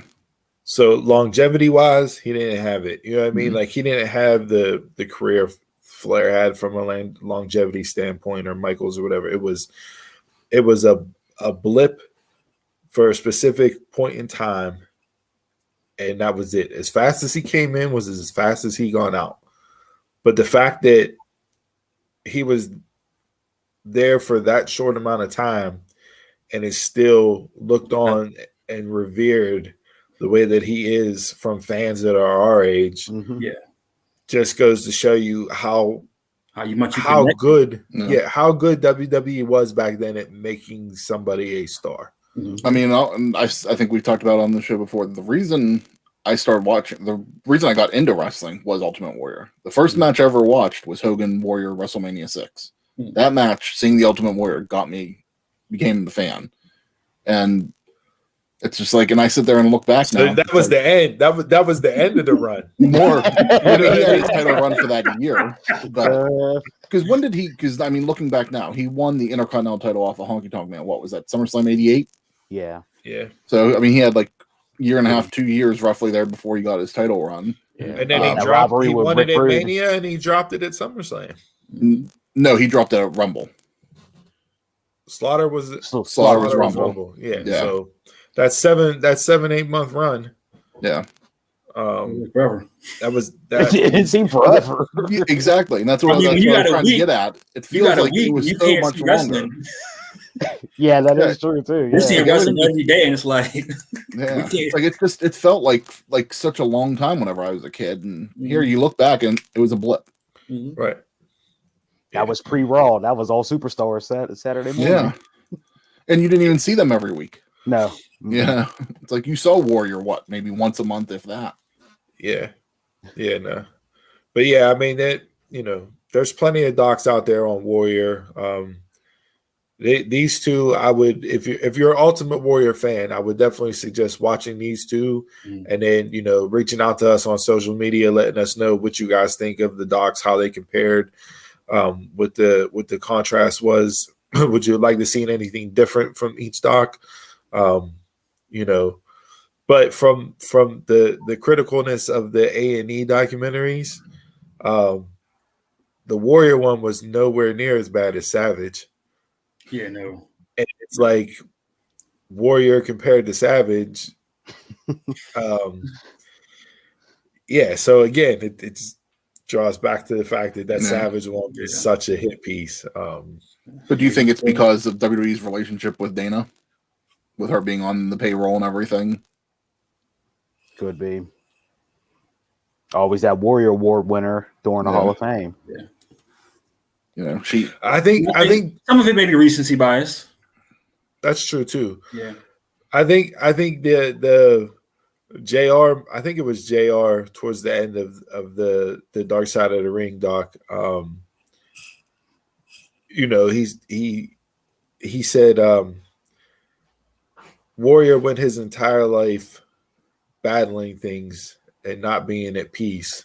And then the moment he finds peace, he passes away 12 hours later. So he comes back. You have the Hall of Fame. He cuts the promo on Raw, and then that was it. The one point that I found interesting was his ex-wife bringing up whenever he was, I guess, like in his early 20s, him finding, like him talking to somebody and saying that his family had passed away in their early 50s, and that kind of haunted him a little bit around from heart conditions. And that's exactly the thing that happened to him. Heart attack at 54. His brother. Did he ever? Was it his brother? I know you mentioned it, saying that they're like men in their family didn't age well. Yeah. But yeah, no, interesting stuff. I would definitely go out and check both of those. So you mentioned Macho Man, and we're on documentaries. Can this lady get some shine? Yeah, she deserves her own. Yeah, she was in 3 straight documentaries without a mention. Yeah, and should have been in 4. You know, at least from the A&E side. You know, you had Savage, you had Michaels. Booker T, and then Warrior. She could have been mentioned in that one as well, given the feud that was between Savage and Warrior. But yeah, sensational Sherry. And like when you think of valets, it's like you think Miss Elizabeth and you think Sonny, and then people forget how impactful Sherry was. Yeah, because she was in all 3. Like when ECW was, coming up, she was in all 3. But before her being a valet, she was a wrestler. She was one of the biggest women's wrestlers at the time. Her feud with Mola. Yeah. So no, she definitely deserves a doc for herself. She's one of the best. She needs to get more credit than she's been given, especially on some of these documentaries. Because all the knowledge that she had, that she gave to Sean, that she gave to Harlem Heat, it's like, and Booker T has addressed that in the past, how influential she was with their run in WCW. So, yeah, and I think the Booker T one, although she could have been mentioned, the story that they told with that, it wasn't so much in ring; it was more of a personal overcoming story, to where that narrative didn't necessarily.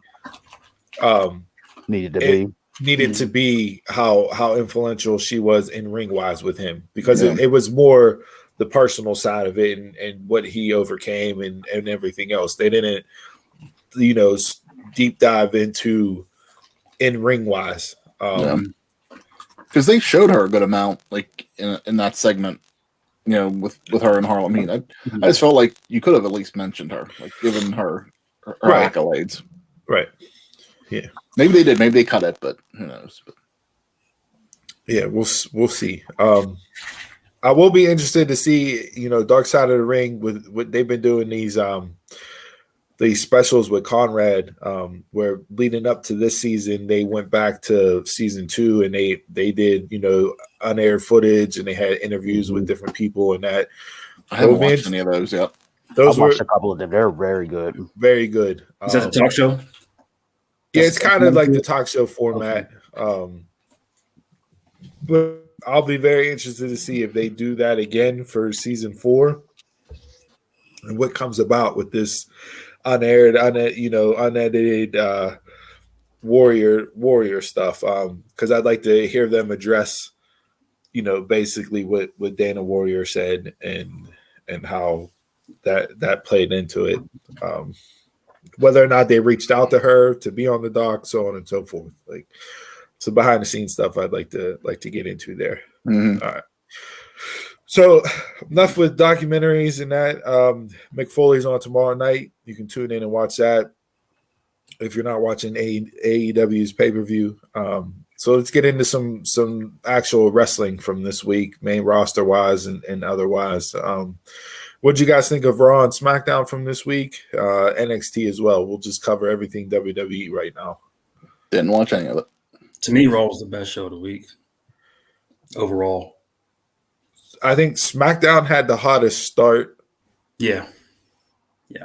And so well that the show had nowhere else to go but nosedive down. The Usos and Street Profits, when tag team wrestling is done right, it's one of the best things to watch in pro wrestling. And those 4 last night, from the promos that both of them cut. I forgot how good the Usos were on the mic. They are. And it brought me back to them in New Day going back and forth last night. And it was like, man. But yeah, they took up the first 40 minutes of the show. They went through 4 commercial breaks. They gave them 4 segments. That hype talk, I be getting goosebumps a little bit, like that paranoia. Yeah, but I mean, you had the talking segment to open the show. Done really well, with Roman in the back and everything else with the good luck and all that. But coming out, Street Profits did a great job on the mic. Usos, anytime over somebody too. Man, he almost. He got springs in his legs. Yeah, I don't know who was outside to catch him. I don't know if that was Jimmy or Jay, but he like just barely caught enough of him. He almost completely overshot him to where that could have been really bad. Over RKO or something like that. Yeah, went over. I tweeted out last night. Montez, like at some point in time, as much as I enjoy the Street Profits together, Montez is somebody that deserves a single run. I want to put that out there in the atmosphere, like the Street Profits. I know. I don't want to see it, but just his facials in the ring, the way he banters with people on outside, his charisma, his he's able to talk on the mic and he can go in the ring. Like I just don't see how at some point in time Vince just doesn't go, all right, enough with the Street Profits. Dawkins, here's your future endeavors. We'll see you later. And Montez, go out on your own. It's a barbershop window. I'm surprised they've been on the main roster as long as they have without splitting up. Honestly, I really thought that they would have split them up sooner. I think you need them to keep the tag team division relevant. I think without the New Day on SmackDown too, they kind of give that. Yeah. They give the entertainment that the New Day they have that intensity like New Day had. So like this just last night just made me want to see them actually feud for the belt. Yeah. Which, if rumors are to be the case, we'll get the Usos beating Rey and Dominic here soon, and then that will be the feud for the belt. Good. Which I'm all for because, last night that was awful. Yeah, I can't do Rey and Dominic the promo just not yet, no. Man. But no, I mean it made me appreciate WWE. It was like, oh yeah, that's what tag team wrestling is supposed to look like when watching tag team wrestling in WWE. And usually the Usos are involved. Usually the Usos are involved. They're one of 2 teams that are usually involved. It's either them or the New Day. So yeah, but man, they're so good. And like if this whole Forbidden Door thing opens up and you're talking about, fantasy bookings, Tama Tonga threw that out there last night. The Bullet Club versus the Bloodline. Already. And he put the picture of God and Jay White there against Roman and the Usos. Sign me up for that. I didn't see the picture. Okay. Sign me up for that. Yeah, he put the picture. It was Jay White, and then him, Tama Tonga, and Tama Loa on each side of Jay White, and he had Bullet Club versus Bloodline, and just let it out there. I was like, okay, yeah, give me that. Tonga's won this match for years. Well, always. Yeah, he's hyped that up on social media for so long. So it would be great to get it. But anytime they speculate, it's always him. Yeah, it's like, let me type it in real quick. I mean, and he did that with FTR as well. The God versus FTR, like So, but yeah, it's just. That was the highest of highs for SmackDown, and it didn't stay on that hype throughout. Then Roman just pretty much took the day off. Much deserved. Which is fine. Table, that's okay. I'm okay. Which is fine. He was good in the segments that he was in. Yeah. So it did what it was supposed to do. I thought Seth cut a good promo last night. blaming the fans for Cesaro. How about that Riddler suit? I thought it was a peacock suit. It looked like it was peacock feathers all over it. It was peacock, yeah. What, as soon as I seen the colors, I was like, "That's the Riddler." Yeah, but I mean that promo was good, and I love how he turned it on the fans. You gave Cesaro the belief to think that he could disrespect me. Like that's as the saying goes, that's just such good shit. Like that has to be the cell match. That has to be the cell match, right? Is there a plan for Roman right now? Right now, no. I'll tell you that would be 3 matches right there. I'd love to see just off SmackDown alone at Hell in a Cell, but they don't have a plan for Roman. No, give me. I think you got to put Cesaro and Seth in the cell. Yeah. Oh, yeah. And if it's not in the cell, I'll be disappointed. Yeah, that's a blood feud. No. Has Cesaro been in a cell match? No. There you go.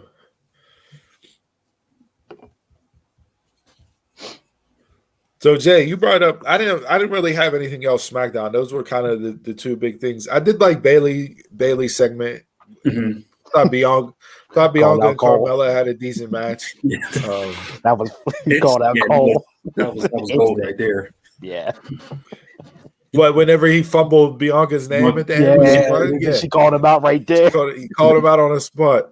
Her name's Bianca Belair, Cole. Yeah. No, that was good. Jay, you brought up Raw, and you thought Raw was the best show of the week. Just like wise and match wise.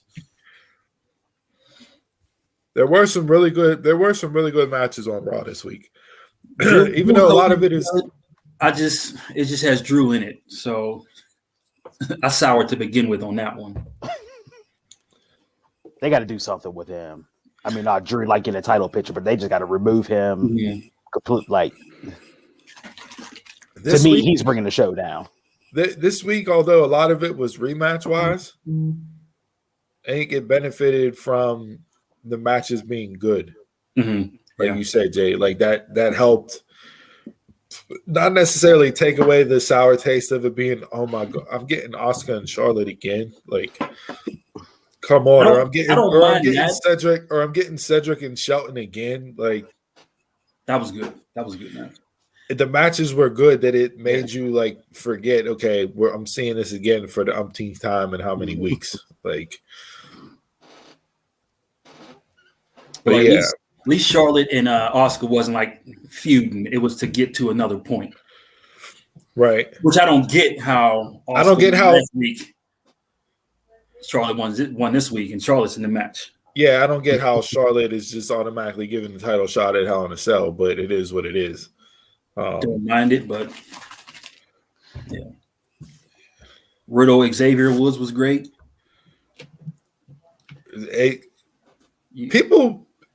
People sleep on Xavier Woods and what he can do in the ring.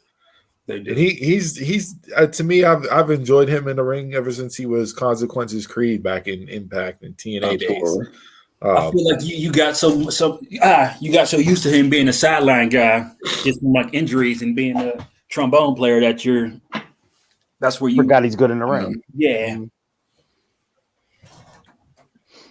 Do you like Riddle using the RKO? I like that moment. Doesn't need to be all the continuous. time. Not all the time. It was just like channeling another side of Riddle. That's what it felt like to me. What are your thoughts? Not to jump back into SmackDown, but I'm just looking at stuff that I had saved off. Mm-hmm. What are your thoughts on the fact that they left off Big E and Aleister Black last night? No.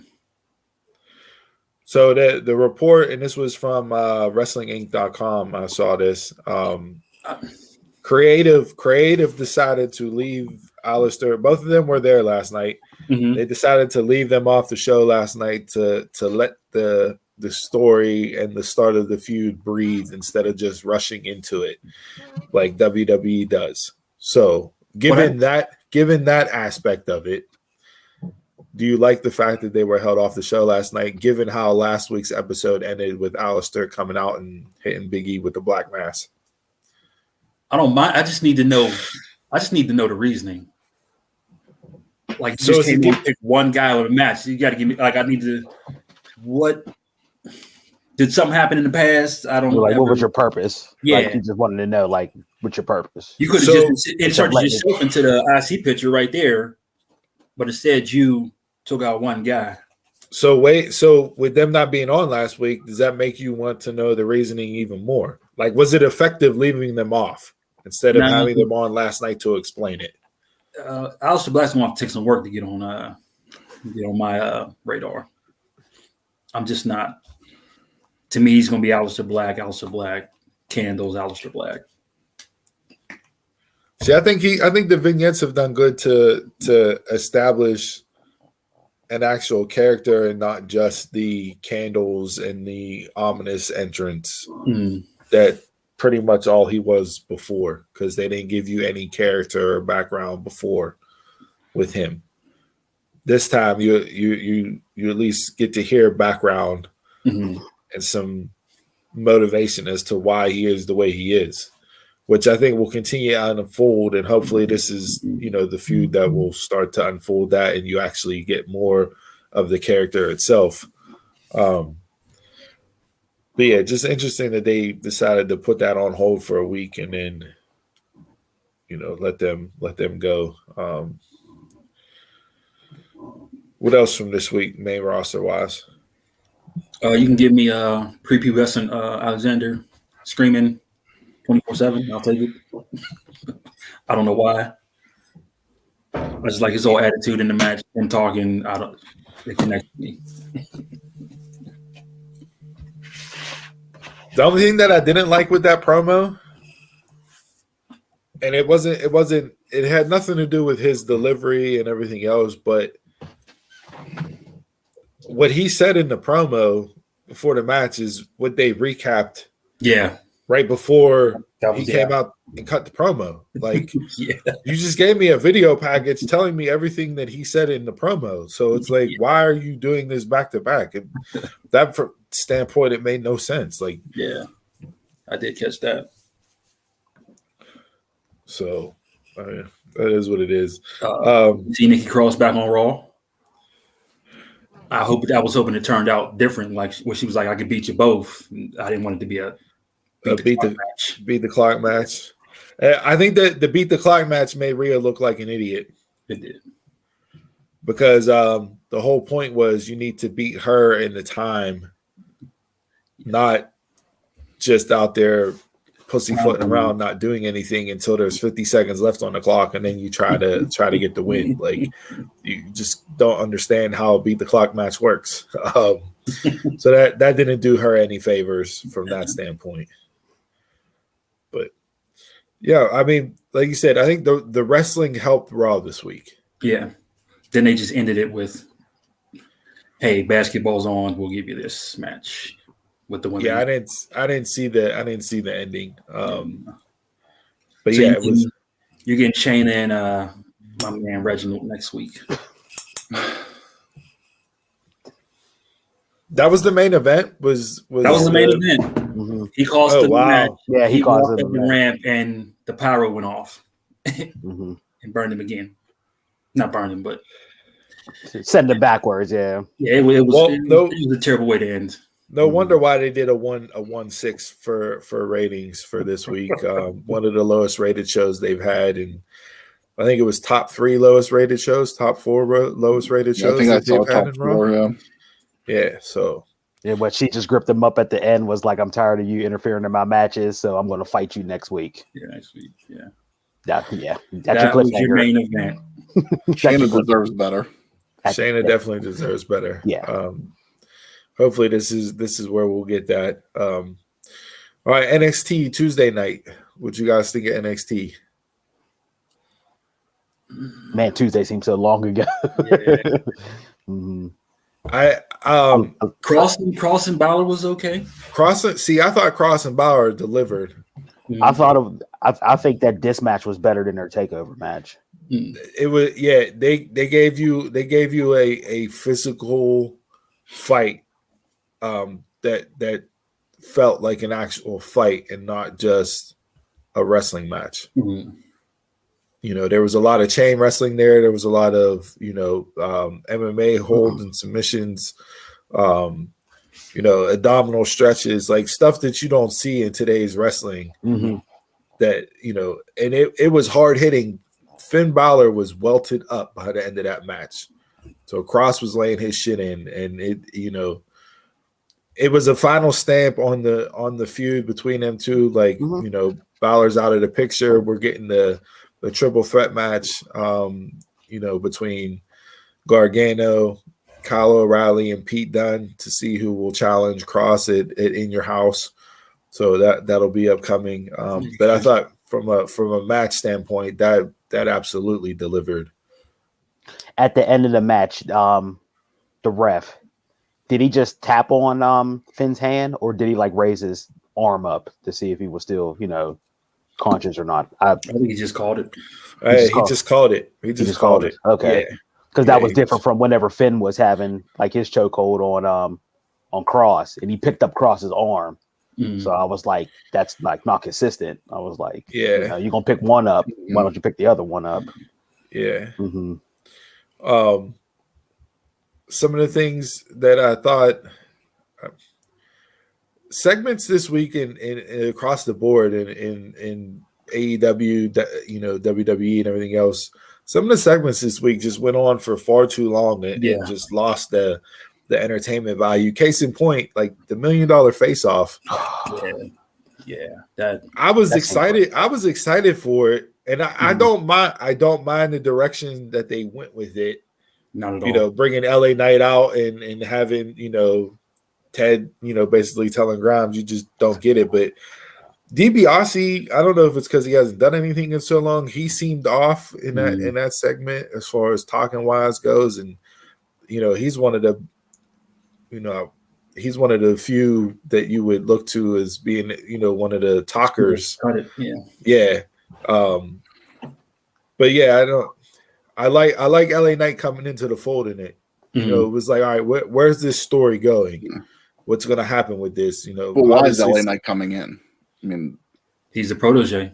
Because DiBiase's looking for somebody to carry on that $1 million man legacy, and that what all that encompasses, and it's not just being rich and making little kids cry by kicking basketballs out of their hands. It has more to. It's more than that. It's ring work. It's talking. It's all these things, and basically he's been trying to show Grimes that by doing what he's doing to him, and Grimes just wasn't getting it. Somebody gave that segment an A-. No. Yeah. What else was there? I like the opener was good. The women's tag match with Raquel and Dakota and Shotzi and Ember. That was good. Yeah. It's Ember and Shotzi got the win, but Raquel definitely got the heat back. Both women were left laying. Dakota took out Ember in the ring, and Raquel just obliterated Shotzi on the outside, throwing her into the fencing and the plexiglass, and then dropping her over the barricade. So that was good. People were saying Ember's next in line, but you still got Tony, and you still got Mercedes climbing her way back up. Mercedes is going on to something else. Yeah, Mercedes. Oh yeah, she got the mark. Yeah, she got the mark. She got marked by what is it, Tianshi or Tenshi? But she got marked up. With her match this week. What I didn't get, why is Escobar challenging for the North American Championship? You just lost twice. You just lost the Cruiserweight title twice. Like, why are you first in line to challenge for the North American belt? That man needs to be somewhere. I'm sold on Escobar. I'm sold on them too, but I'm sold on them. But if you you don't get to jump in line. Yeah, like you just had two cracks at the cruiserweight, 2 or 3 cracks at the cruiserweight belt, and you lost. And now you just automatically jump to the front of the line for the North American? Especially whenever Swerve, I think, deserves it more right now. Swerve is calling out everybody. Swerve, That's okay. Swerve can call out everybody. Hit Rose putting everybody on notice. Yeah, I think he should be next. Swerve should be next, but is that the only two you got? But if he's next, I want him to have the belt. You just threw the belt on Bronson. Yeah, I'm gonna have to wait and see what Bronson does with it. Mm-hmm. I don't know if he's somebody that I look at and go, yeah, you fit the build of what a North like that North American Championship to me is like that's like the TV title. That's like what AEW is trying to do with the TNT Championship. Like, and I just don't know if Bronson fits that mold for that particular belt. Not saying he's not deserving or any of that, and I like Bronson, but I just don't necessarily look at him and go, "Oh yeah, you're so, like for what that belt is supposed to mean." I don't know if he fits that. Like to me, for some reason, that belt feels more relevant than the IC and the US title. Like they're on the same level, but it just makes that belt just feels higher in prestige for some reason. That's the way they looked at it. That's the way they booked it. And who made that North American belt feel that way? Johnny Gargano.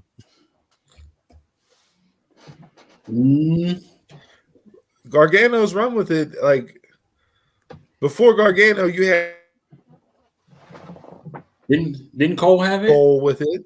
Cole was the first guy. Dream had it. Did Dream have it? Dream had it for a long time. Had it for a while. Yeah, it just I don't know. That belt just felt higher in prestige than those other two the whole way.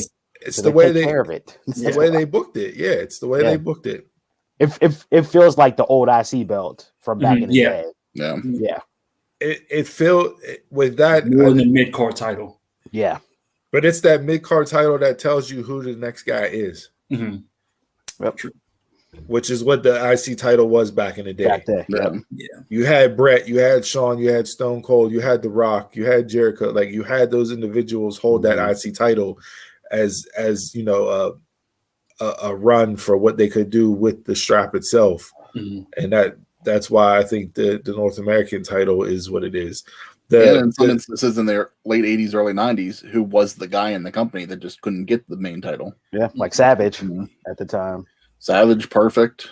Yeah, you look at those names that held that, and sometimes that back in those days, the IC belt was more than the heavyweight belt. Yeah, because you knew the title wasn't coming off Hogan, so that was the belt to have in a way. Right. Yeah. Also, they got to do something with MSK. Riled up. I mean, I'm tired of just trying to get the run in, Rob. You're pairing them with Kushida, Reed, to try to get that good guy, that face. And that goes back to I don't understand why people are booing him in the first place. You know what I mean? Like they haven't done anything that warrants them being booed, minus the fact that they won the belts so early on and within being in NXT. But other than that, they haven't done anything that would mark them as faces that you boo. Yeah. So who knows? Either turn them heel or I don't know. Yeah, I'm excited for the match with Legado. I think that those four will put on a banger of a match again. I like GYV's promo this week, saying, we didn't come over here for a petty rivalry with Thatcher and Chan, but we came here to win the straps. So we're not even thinking about you guys. Our focus is on MSK and getting the gold. Yeah, I mean, to me, NXT was a solid 2-hour show. Like always, consistent. Consistency. Right down the line, which is consistent. Nothing that was too high, nothing that was too low. You had stuff that was either, just above the line or just below the line. Mm-hmm. Was everything a hit? No. Was everything a home run? No. Was everything terrible? No. It was that steady 2-hour programming, and their ratings are back down around where I think they'll teeter out at. Mm-hmm. So, I mean, I don't get it. Past 2 weeks, I don't get how it's not. The past 2 weeks, you've had loaded shows for them, and they haven't had a bump in ratings at all. Could it be what you're saying? Where they were at on the network, because they were always real happy with the ratings on the network. I just wish, or are they getting the same? Are they getting more, less? I wish there was that to compare. Could it be what you guys said? Like it's just overload, and just wrestling overload in general. I know this week in particular for me, because there was other stuff on with the NHL playoffs, with NBA playoffs, and that. Like, although I kept up on things, but I enjoyed having the other stuff to watch live. Mm-hmm. Like it was just for me, it was just like, that wrestling fatigue with it being 6 days out of the week. Yeah. And this week 7 because the pay-per-view's on Sunday. Like it just it is. It's a lot. Yeah. I'm feeling the wrestling fatigue big time right now. I didn't watch any WWE last week and I didn't watch any this week. It's just I need a break. Like, and I'm counting NXT in there too. Just something. Like right now, I don't plan on picking back up until TakeOver. I just need a little bit of a break for any of them. Mm-hmm.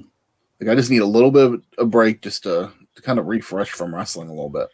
Oh, but you'll keep watching AEW, right? Absolutely. But no joke, that's the show that entertains me the most. Like, so yeah, you're gonna watch what entertains you the most. Yeah. Couple quick hitters just from WWE overall. And then Vark and WWE part ways after 7 weeks. It was supposedly a mutual release, but they didn't even wish him well in his future endeavors. And but like I said about Warrior, Adnan Virk, he's there 7 weeks. It feels like that. Warriors in WCW the same amount of time felt like it went on forever. Yeah, so he's been replaced by Jimmy Smith, of MMA fame, with I believe Bellator was Jimmy Smith was Bellator, and then I don't know if he did any UFC or not. I don't know, but yeah, he'll take over Adnan's spot on Raw, so we'll see there. I haven't heard him. Does he have a presence? Does he have like passion? He does.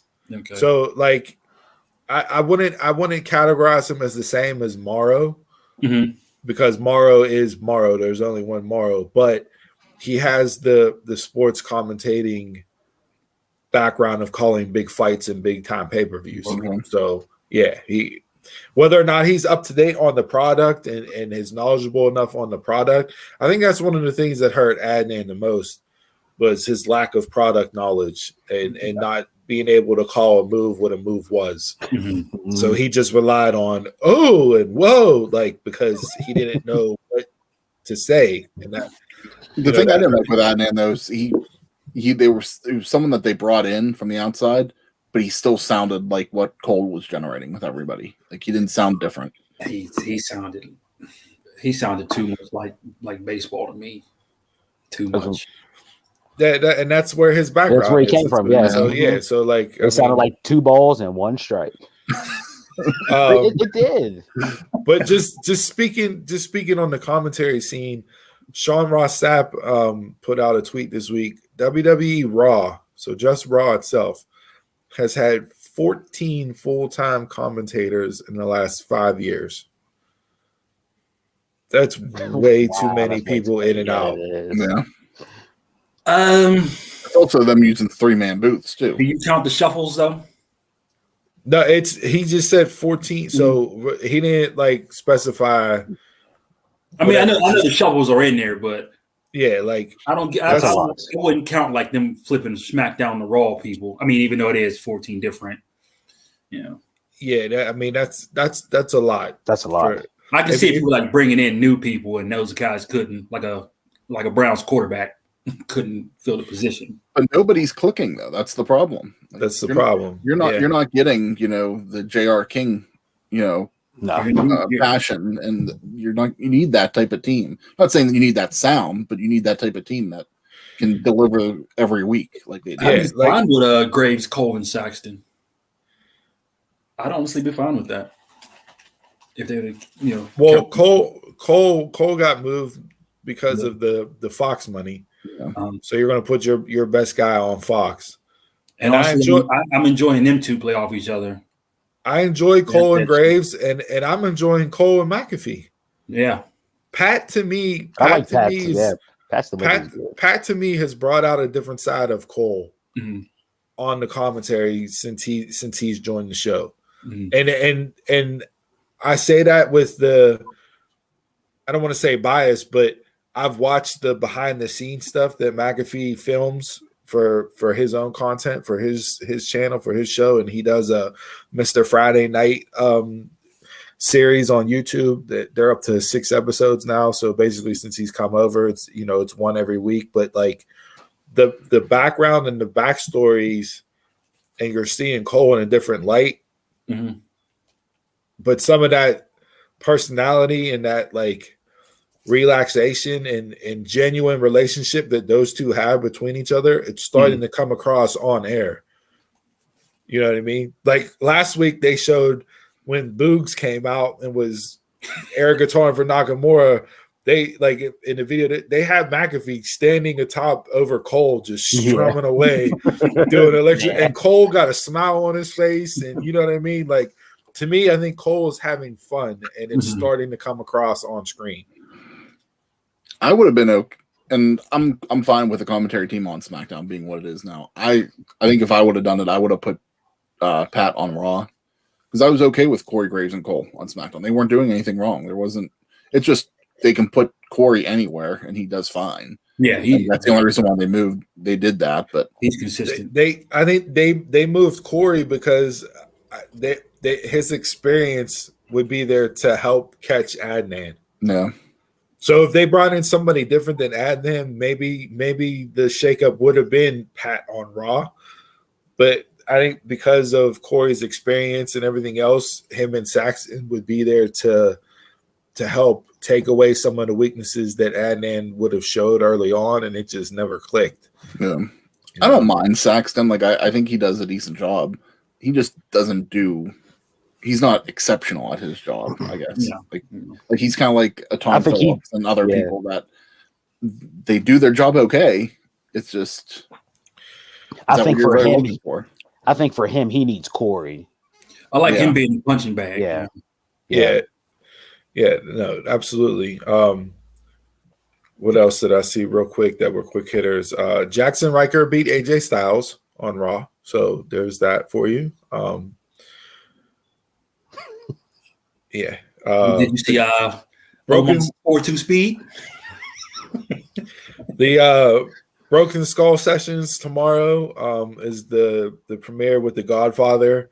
The couple clips that I've seen look really good, look really entertaining. They had one bit was Austin was quizzing The Godfather on his characters.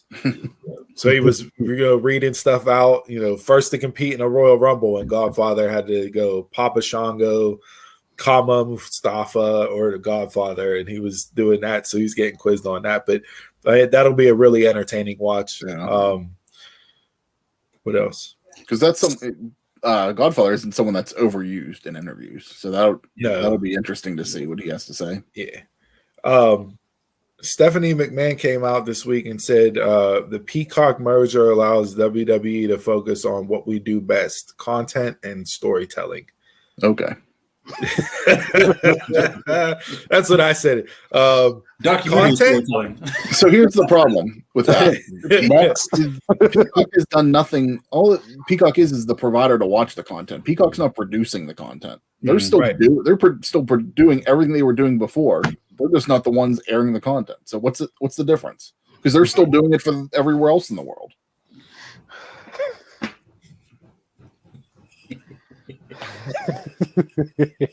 Just wanted to get you fired up a little bit. You were a little quiet there. I needed something to get the juices going. Ready for a You beer, did that's what I'm ready for. Yeah. Couple other quick hitters. Impact, really, another solid show this week from Impact. Next week on BTI, so before the Impact on Access, it airs from 7 to 8 o'clock. Josh Alexander versus TJP for the X Division title in a 60-minute Iron Man match. If you haven't watched them two in the ring yet, tune in Thursday night.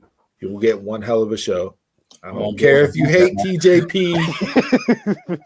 Them two in the ring are really good together, and it will be a really good match. Are they putting that on Twitch, or is that only on Access? It airs on Twitch as well. Okay. So you can watch it on Twitch. So tune in at 7 o'clock for that. And then speaking of Josh Alexander, today, I believe it's today, the IWC show. Is that today? It might be. Yep, it is today. He's the main event, right? He's in the main event. Josh Alexander against Spencer Slade for the Impact X Division title. So the Impact X Division title is up for grabs at an IWC event.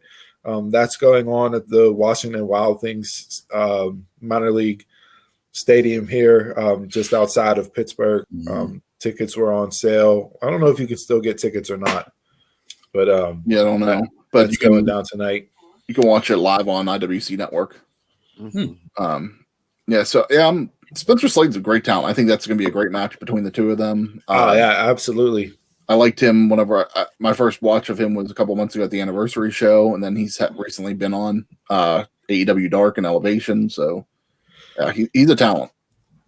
All right, and then one other thing I want to go out there just to ruffle some feathers and get people riled up. So GRAPPL, they put out a top 10 TV matches, and this goes back since Dynamite started. Okay, and it's across all the promotions. It's best TV matches based on GRAPPL user average match ratings since Dynamite episode 1. Over 125,000 ratings inputted in total across Raw, SmackDown, NXT, and Dynamite. Okay, so top 10 TV matches. I'm going to go from 10 up to 1. All right, 10.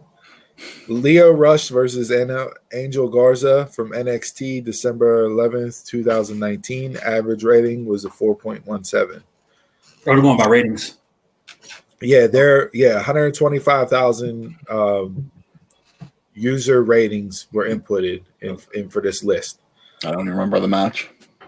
Strong number 9, Strong versus Dijakovic versus Lee, NXT, October 23rd, 2019. Average rating was a 4.18. Okay. Number 8, Adam Cole versus Matt Riddle, NXT, October 2nd, 2019. Average rating 4.19. Don't remember it. Number 7, Omega and Page versus the Lucha Brothers, Dynamite, February 19th, 2020. Average rating 4.21. Okay. 6, the Young Bucks versus Pac and Phoenix, AEW Dynamite, April 14th, 2021. Average rating 4.21. 5, Best Friends versus Ortiz and Santana, Dynamite again, September 16th, 2020. Average rating 4.27. 4, AJ Styles versus Daniel Bryan, SmackDown, June 12th, 2020. Average rating 4.29. Number 3, Kenny Omega versus Rey Fenix, Dynamite, January 4th, 2021. Average rating 4.43. Number 2, Kenny Omega versus Pac, AEW Dynamite, February 26th, 2020. Average rating 4.44. And the number 1 match, Britt Baker versus Thunder Rosa, Dynamite, March 17th. Average rating of 4.50. I don't know much about GRAPPL. I don't either. What all they do. And again, this is just their highest rated TV matches across AEW, WWE since Dynamite started. Oh, so their rating? They're Or they going by user rater. TV ratings? their user ratings. So they users are going on rating that match 4 out of 5, whatever. Oh, okay. So everybody that subscribes to their stuff, like they put out, you know, they've had over 125,000 responses. Okay. Based on the time since AEW has started till now across all brands, the highest rated TV match that their users watched. They picked some good ones. And I'm not mad with Thunder Rosa being number 1 on this list. No. You got that match wise? Or it was the highest rated. It was the highest rated match of people that watched over the course of that time. I enjoyed the match. I think the build may have been. But numbers wise for that match, it's one of the highest rated matches AEW's had by themselves. Yeah, I don't get that as the number 1. Just match quality wise now. Yeah, so I don't know that much about GRAPPL. I didn't just going based off of the release that they put out and what the criteria was for it. Like I said, I'm not mad at it.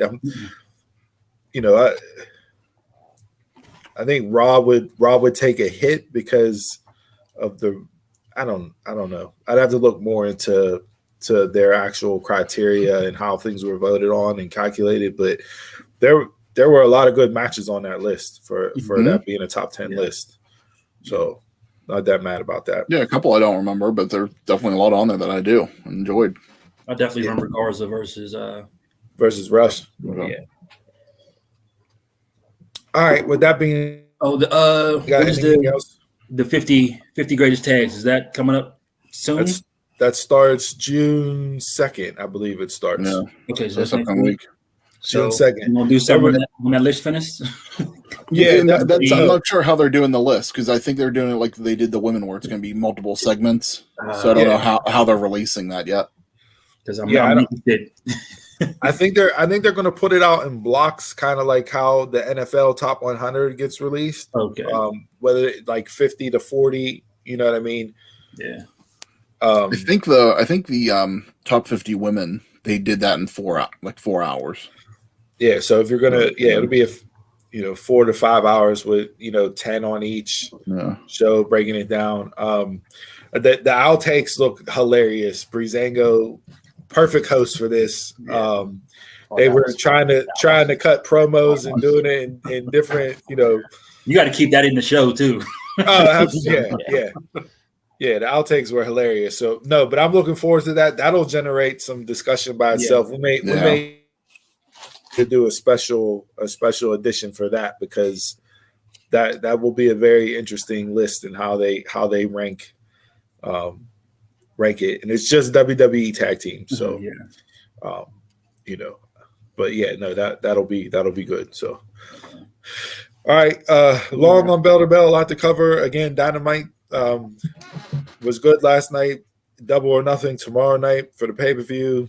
A&E documentaries tomorrow night. Donald, what you got? SummerSlam announced Saturday night. Forgot all about that. August 21st, Saturday night. Yeah, that's gonna be interesting to see how they deal with that. Rumor is Vegas at Allegiant Stadium, with the boxing fight that night too. Hey, drop me out real quick before we get into the drink of the week. Yeah, I'm not sure how that's going to work out in Vegas if that's where it ends up being. It's going to be different just because WWE don't run on Saturday nights. They're going to forget that Saturday main event field, brother. I mean, if you got the boxing and that all in Vegas at one time, that's a lot. That's a lot. I mean, the money's going to the boxing match, unfortunately. So it's just fans going to. You're not getting like real fans at the boxing, so you're getting the fans at SummerSlam, but. I don't know. But whenever there's a good boxing fight, boxing always comes out king. Yeah. It does. Like even though boxing is forgotten, put on a decent fight.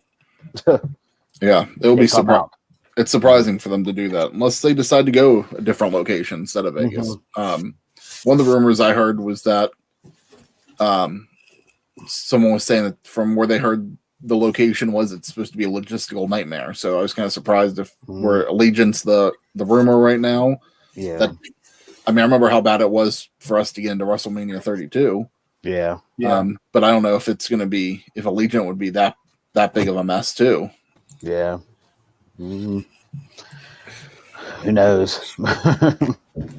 We ready to get loosey goosey with a drink here? A little parched. I misplaced my opener, so I'm gonna have to work on this top while you guys cut. All right. Chug, chug, chug, chug, chug. All right, this week's Drink of the Week segment is brought to you by coming unprepared to your Drink of the Week segment and not showing up the bottle opener for a beer that was your choice. True. Just keep it by your TV. Just keep it right by your TV. It was there. It was there. I think I picked it up and was spinning it. Chris, you bought me that spinning one. It's like a fidget spinner now. Walk around. This is what you need. You need the Infinity Gauntlet one. So this week we have the Breckenridge Brewery Palisade Peach Wheat. This is Jason's pick, sticking with his. This is completely up Jason's alley. A wheat beer and peach. Bursting with peach flavor. Brought to you by Breckenridge Brewery, fine Colorado ales. It is 5.3% alcohol by volume, so nowhere near the 9.7% that Donald had last week. We've had Breckenridge before on the show. They had some good stuff, so I'm interested. Gotta give enough for the class, Jason. I know. Gosh. How they garnish it. Did you really put a peach ring on top of your beer? Garnish that shit. I mean, I want to put it in there, but I know it's not going to come back out. Dude takes Corona. He took a twist instead of a Corona and lime. He's doing peach rings now. Blue Moon and the orange slice with. Oh, it definitely smelled a peach. Mm-hmm. Smells like a peach ring. Ooh.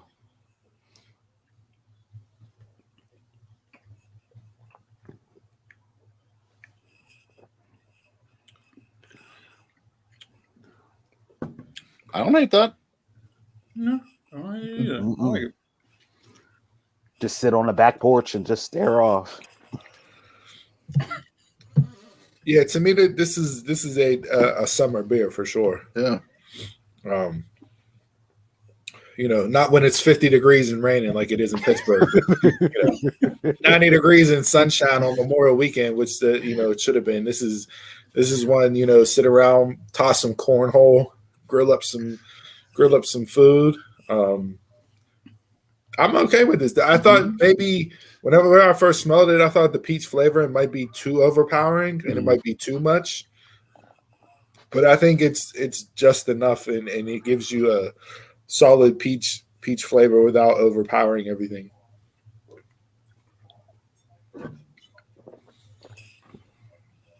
How's it taste with the peach ring, Jason? I taste the peach ring. You ruined the palate before you even drink the beer. That's how I do, man. I mean, to me, it's not overly sweet. So for Jason, I could see him needing the peach ring to get it there. Yeah. Give me some of that authentic peach. That diabetes. Peach.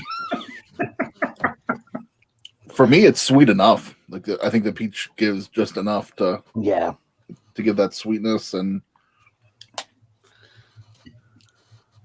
Yeah, I think you hit it before with everything you said. I like this.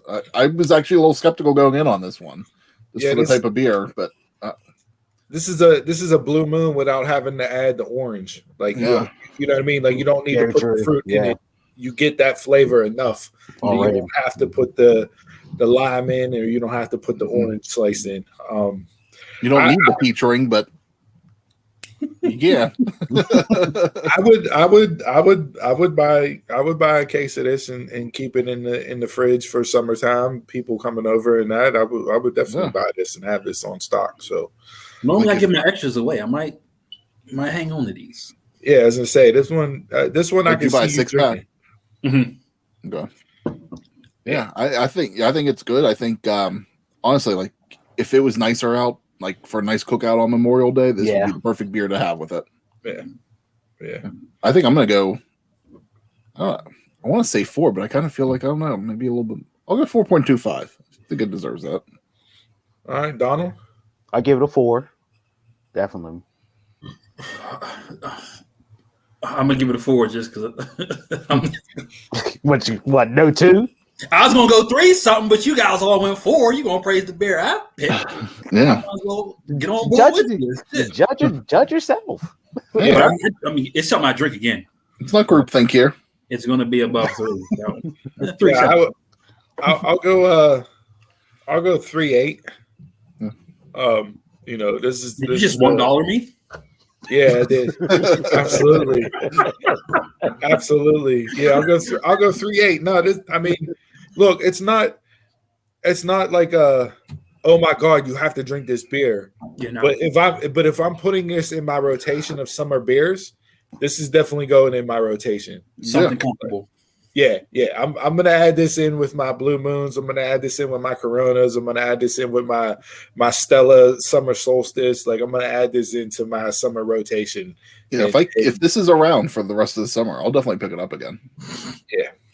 Yeah. I think you would enjoy it that much more. Like I said, if you're outside with the girl going playing cornhole, got music playing, a couple people over. Like, yeah, this would hit differently because you can easily. It's a light wheat beer that I think you can easily drink a couple. Yeah, like while you're grilling or doing something. Like this is anything that you're just gonna sip at, for a while, and I think you can pound a few of these real quick.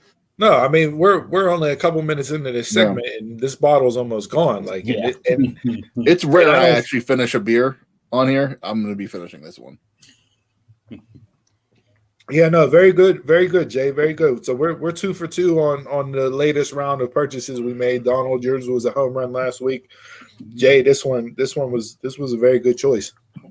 Oh, all right. With that being said, go out, get yourself a 6-pack of the Palisade Peach Wheat from Breckenridge Brewing Company. And with that, we ask that you raise your glasses, bottles, cans, shots, solo cups, brown paper bags, whatever you may cheering with us this week. And to good ships and wood ships and ships that sail the seas. But the best ships are friendships, and friends will always be. Salute.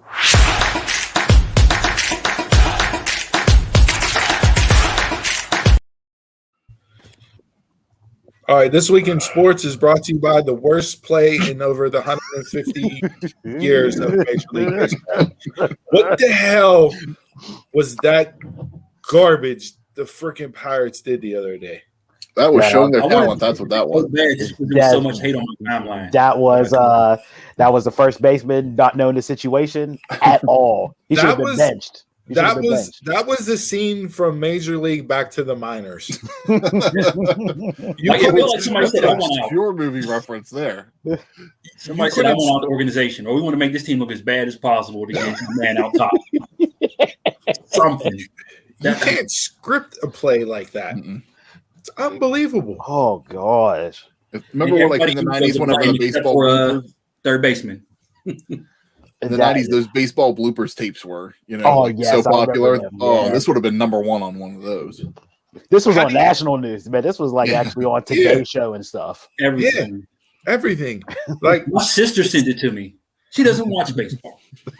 It's literally catch it and step on the bag. There was so many different scenarios where you could have got him out. Oh.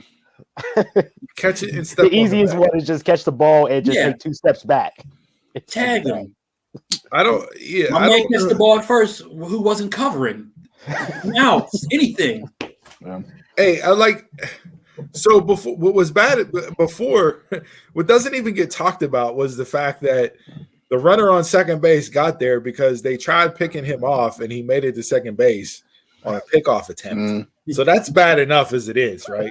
Bad enough that you had him in the pickoff and he still was safe on second.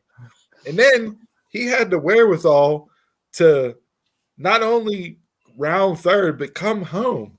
normally on a ground ball hit like that with 2 outs, you see guys on second, they'll run, they'll jog over to the third base coach, take their helmet off, take their bat gloves off, hand it to him.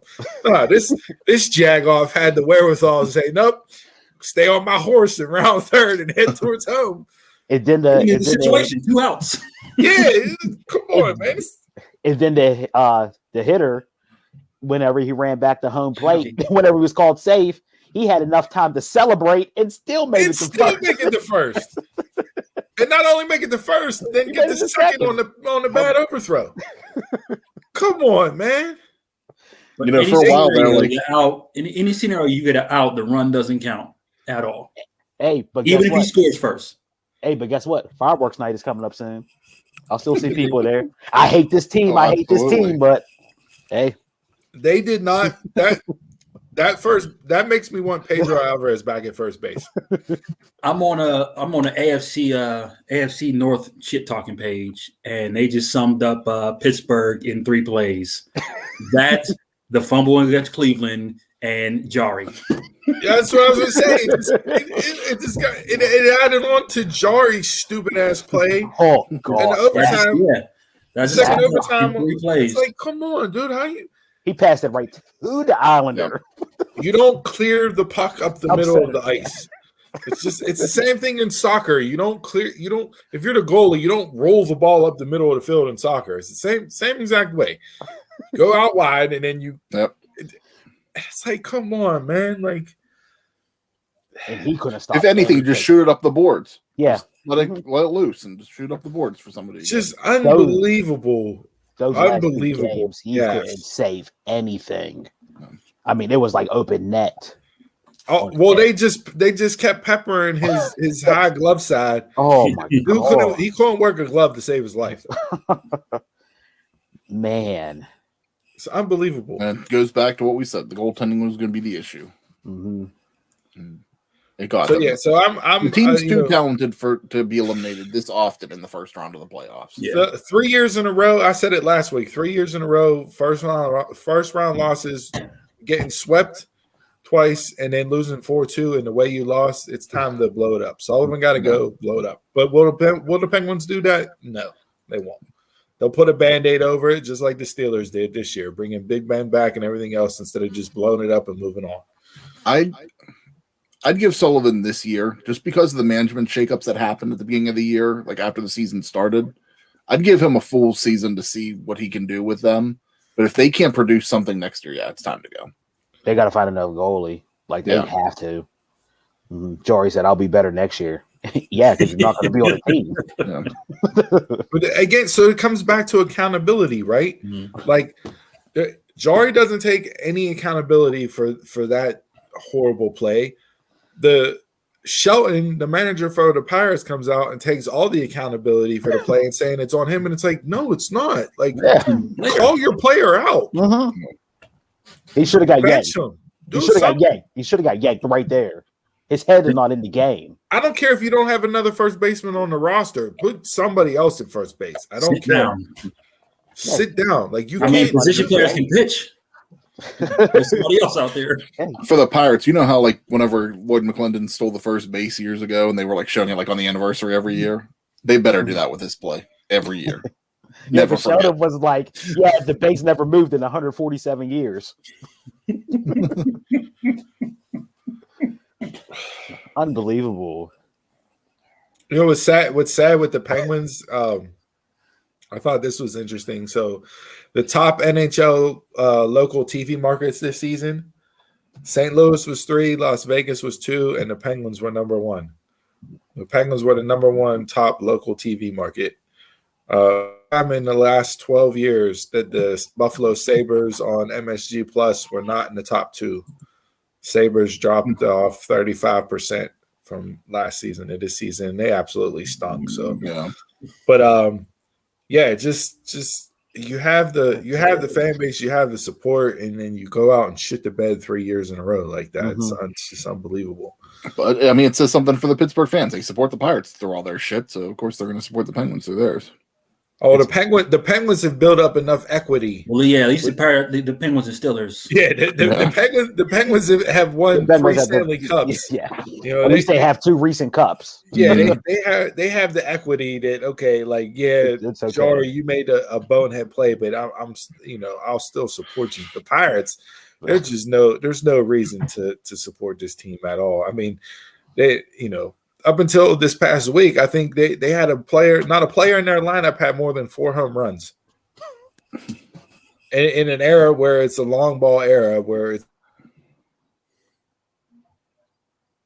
they just got it done today. Yeah, more than 4. Do you think it was, now looking back, especially for how good of a season Fleury had in Vegas? Do you think they made the wrong decision giving him up whenever Vegas became a team?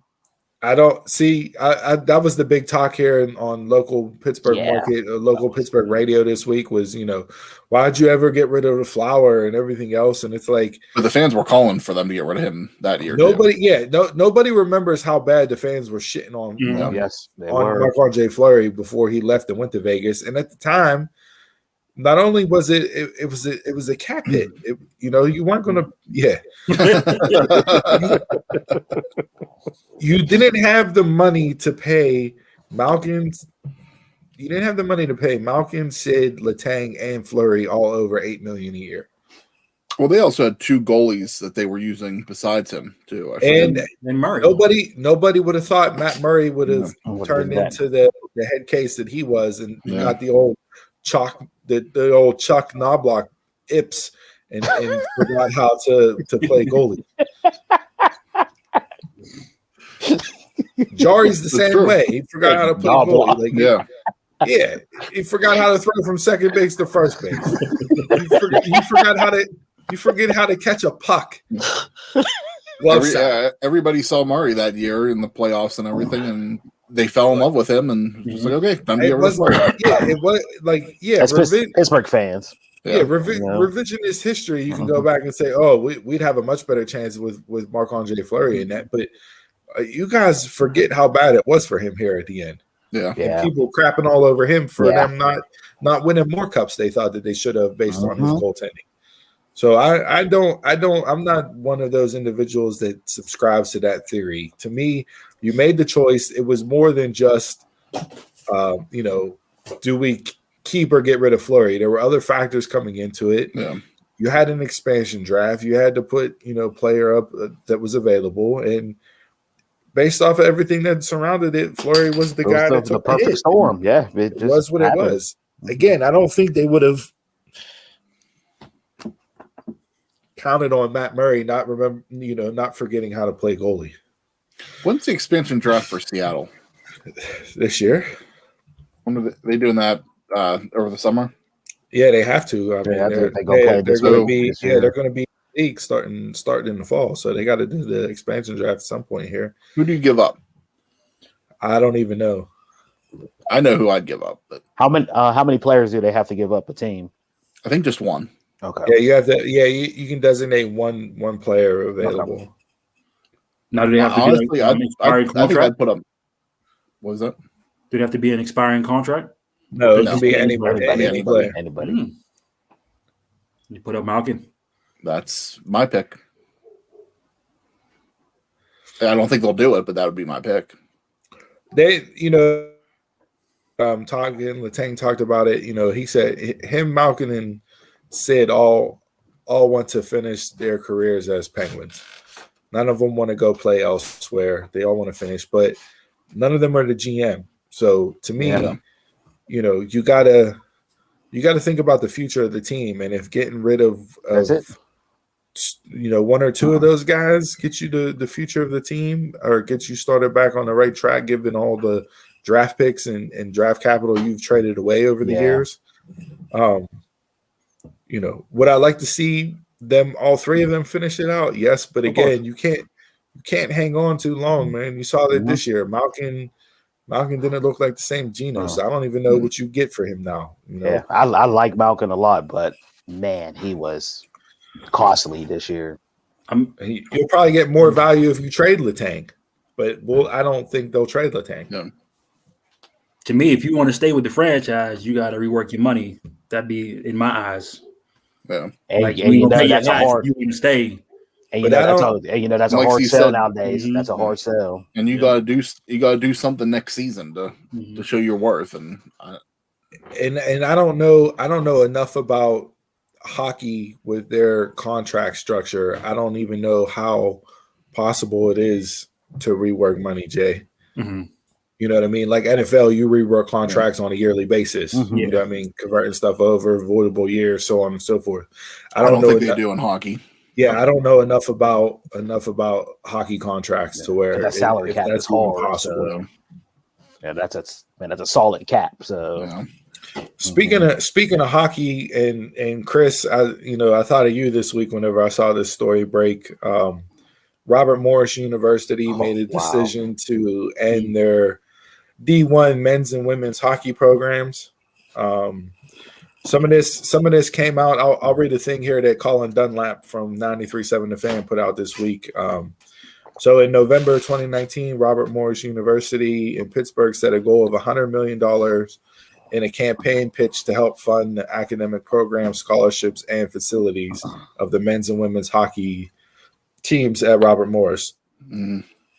Just months before COVID-19 struck across the U.S., offered a sizable hurdle for RMU's quest to hit the target in its 100th anniversary in September of 2021. However, just over a year into the mission, the university is celebrating the achievement of surpassing that benchmark in its Robert Morris University 100 Ready to Rise campaign, raising over $100,256,000 in gifts and pledges. This was a hot topic here in Pittsburgh this week. I saw a lot of people coming out and bashing the university, and so on and so forth. I thought Mark Madden had probably the most realistic and best take, and his take was further backed up by, I believe, the coach itself from Robert Morris Hockey from the men's team came out and said, unfortunately, these sports don't drive revenue, and people were up in arms about them, shutting the programs down and what's this doing to the student athletes that are already on campus and the incoming freshmen that signed on to play hockey. And the coach from RMU tweeted out himself. He said, "If you're up in arms and you're complaining about everything, how many RMU games have you gone to in the last 10, 15, 20 years?" Mm-hmm. And it is what it is. It is. For as big as hockey is in Pittsburgh, with the Penguins and the success and the the youth programs that the Penguins do around here and everything else, with RMU hockey itself being as good as they was, we've held the Frozen Four here in Pittsburgh with the finals for the NCAA Division I championship before. Fans just didn't go and attend games, and with a smaller university that doesn't have the revenue pool from its football program, like Pitt, like Penn State, like any other D1 program, it's going to be expected that something was going to get chopped off the block at the end of the day, as bad as that is. We saw this with Stanford with their wrestling program. People were up in arms about this, and Stanford is a much bigger D1 university than Robert Morris, and that was a historic program, just like RMU's hockey program was. That's been around for years and years and years, just like RMU's is. So at the end of the day, for as much as we say it's amateurism and everything else, it's a business. Yeah. And no matter how much money you raise in pledges and gifts and donations and everything else, at the end of the day, rightly or wrongly, they made the decision that it was not best suitable for the program to continue on and having D1 hockey for men and women. It sucks. It's a shame, but at the same time, line, hockey's not going anywhere either at Robert Morris. Mm-hmm. They're still going to have. I think they said they're still going to have 4 club sports, which they already, besides the Division I team, they also supported these club teams. So the club teams aren't going anywhere. There's still going to be hockey for men and women. The downside for me that I felt it's a shame that the D1 team's going away is because the men and women's team were actually not all that long ago were the sports teams of Robert Morris. Right. They were the winning teams for a few seasons. Right now it's basketball. Football's never going to be that. RMU has a football team just because they feel that all colleges need to have a football team.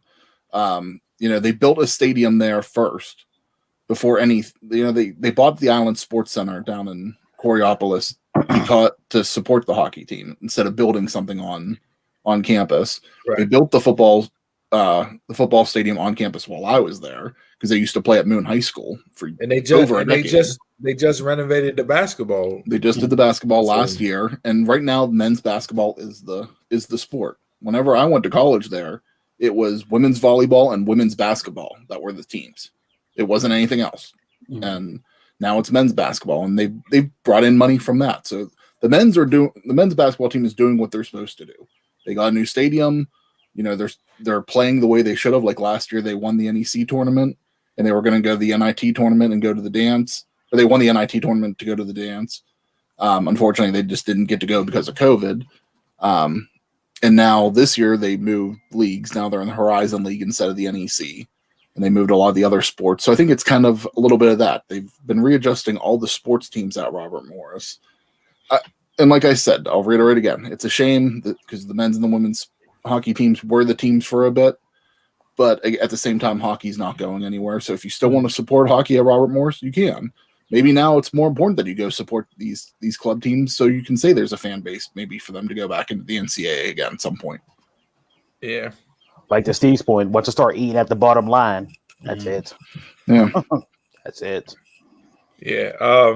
Over the last weekend, we saw Phil Mickelson become the fourth golfer in PGA Tour history to win in 4 different decades. No player in the NBA, NFL, NHL, or MLB has ever done that. So Mickelson, at 50 years old, won the PGA Tour championship. Shout out to Phil. I'm not a Mickelson fan.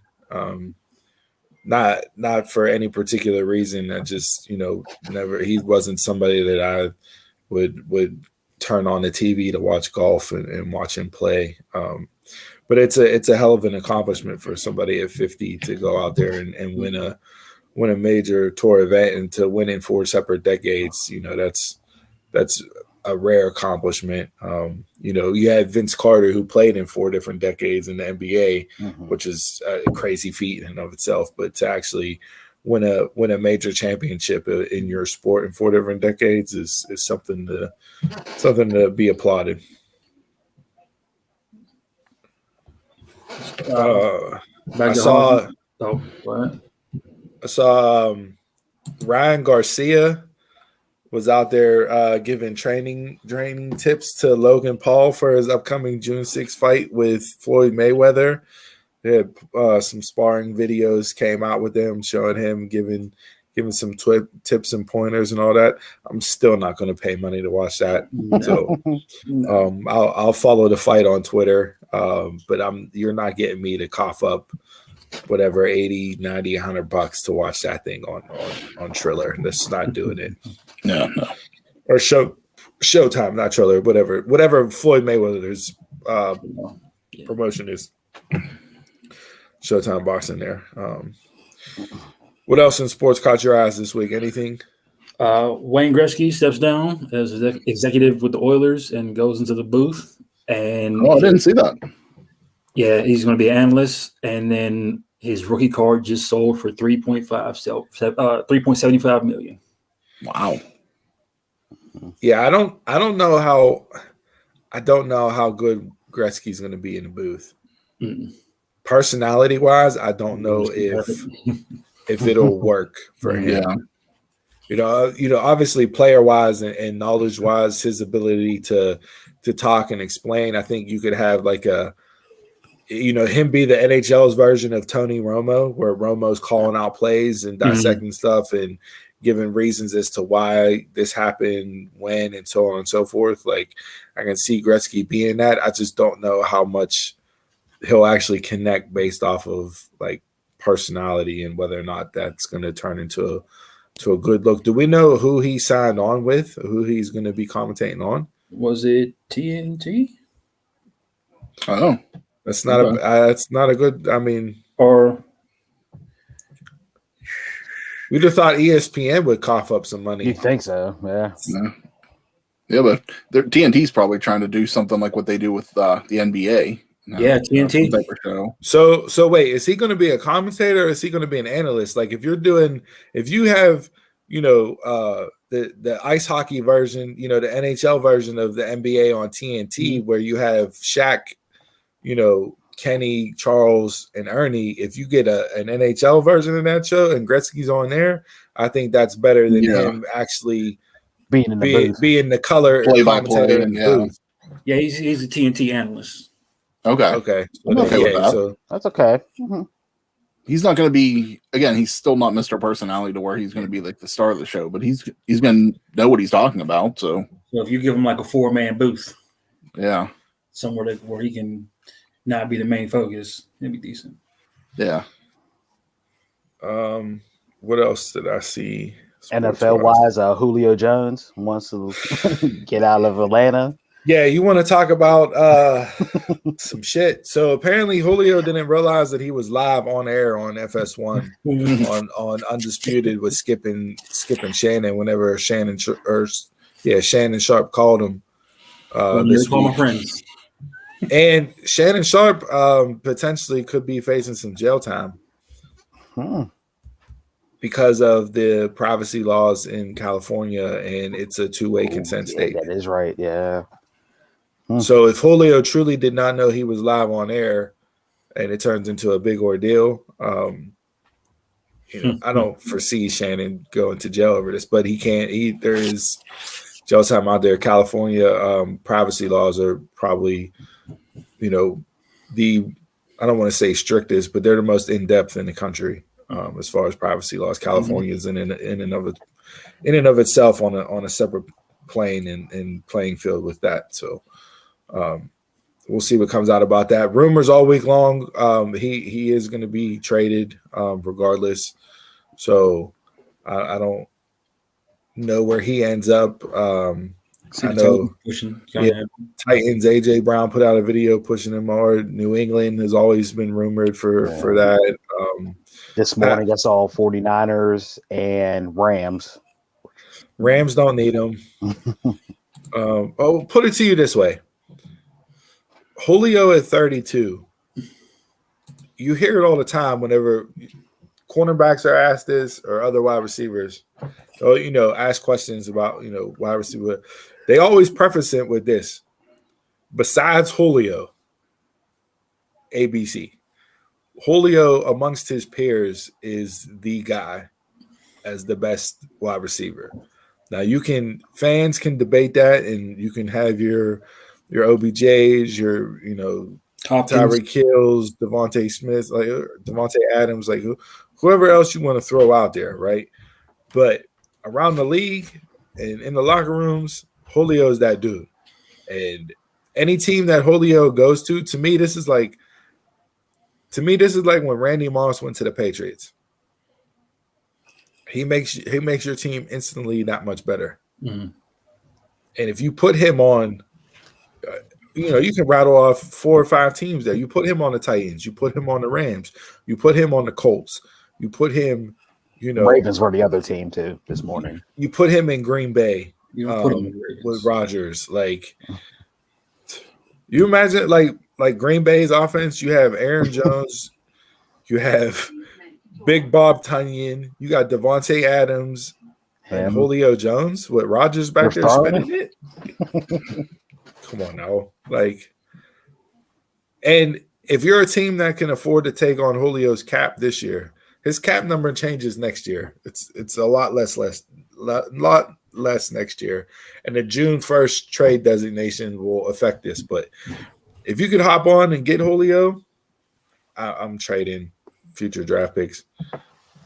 Sometimes GMs and franchises hold on to draft picks like they're gold when realistically the amount of times draft picks fail way more than they succeed in the league. Mm-hmm. So if you can get yourself a number one guy that's arguably, up there in the best receivers of all time and one of the most freakish athletes ever, I'll give up a number 2 and a number 3 for Julio. Absolutely. Hell, I'll even throw in a player. What you want? You want Juju a 2 and a 3? I'll give you that. Bring Julio to the Steelers. Like you know what I mean? Like there's not a Steeler fan out there that would want to keep Juju, Deontay, James Washington, or Claypool over Julio. And if you are, please tweet me or reach out to me because I'd like to know your reasoning behind that. Even with Julio being 32. So I think Claypool will go with the future. Claypool maybe because he's only in his second year. I'd lean towards the future there. And that'd be like the closest exception. I'll give up any of those other 3 for Julio and draft pick. That's just me. But all right. Anybody got anything else in sports? No. Mm-mm. All right. So let's get into the caused the podcast turmoil heard around the world last week. And no, I'm not talking about the Joe Budden podcast with him firing Rory and Mao. I'm talking about me walking off the show or one got to go. Let's get into this week's world famous, world renowned, where I'm always right and they're always wrong. One got to go.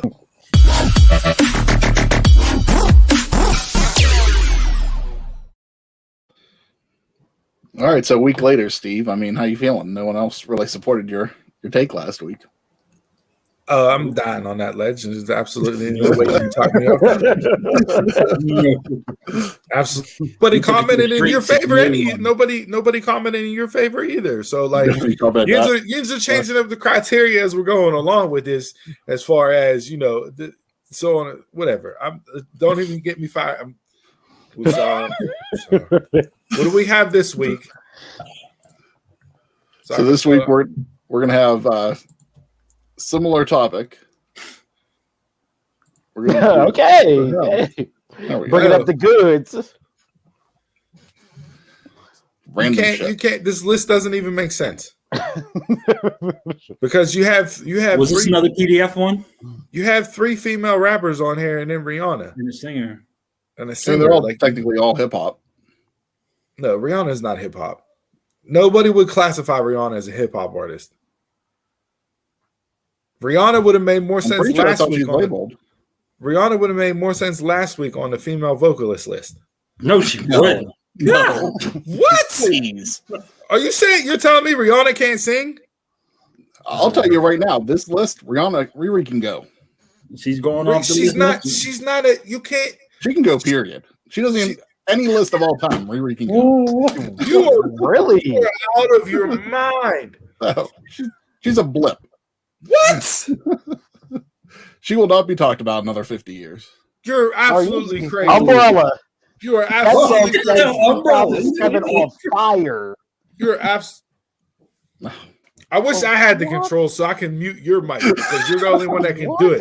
You're absolutely crazy. First off, you can't take this list doesn't count. Well, if we're gonna go Nicki Minaj, Cardi B, Missy Elliott,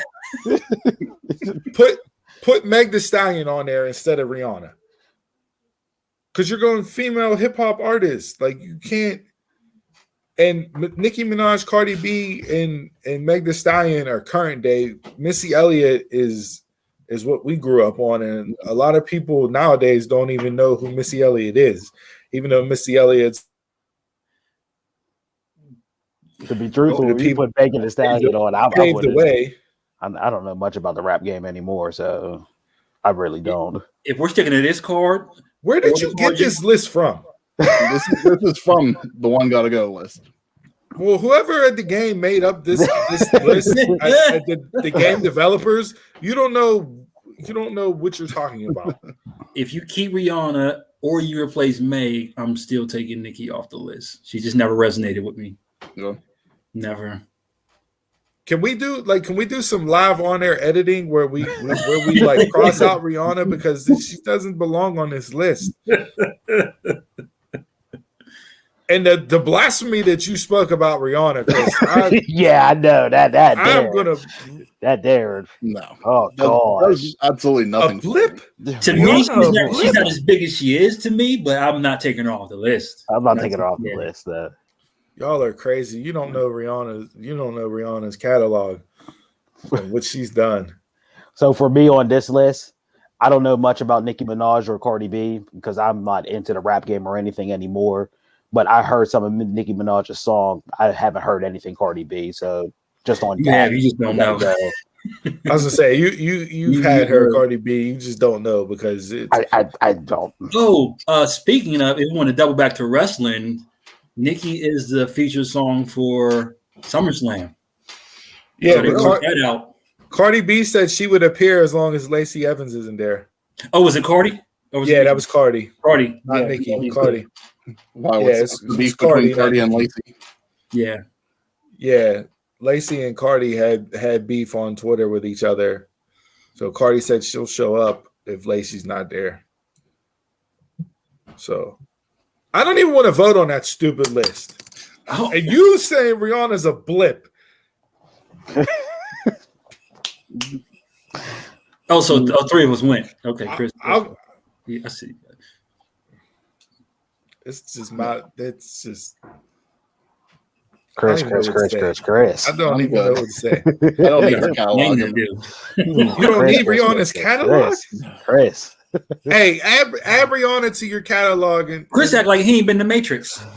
I know her music. It's not like I don't know her. Listen, if you're trying to pop and go, Rihanna's going to be in your catalog. Okay, if you ain't got no Rihanna in your catalog, you ain't popping and going.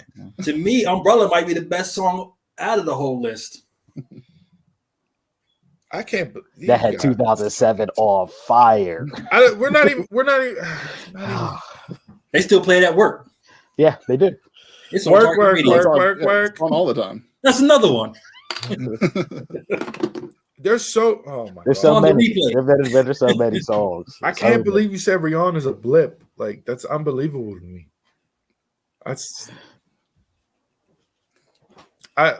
Final thoughts. I'm not even. It's 2 weeks in a row. You guys first off, the list was trash. Didn't even belong. Put somebody else in charge of the list. Someone take over. I don't care. I'm practicing calming techniques right now. I'm taking deep breaths, counting to 10. I'm listening to a Rihanna song in my head. I'm trying to calm down right now. Just move on to final thoughts. Fucking guys ruining my weekend. It's unbelievable.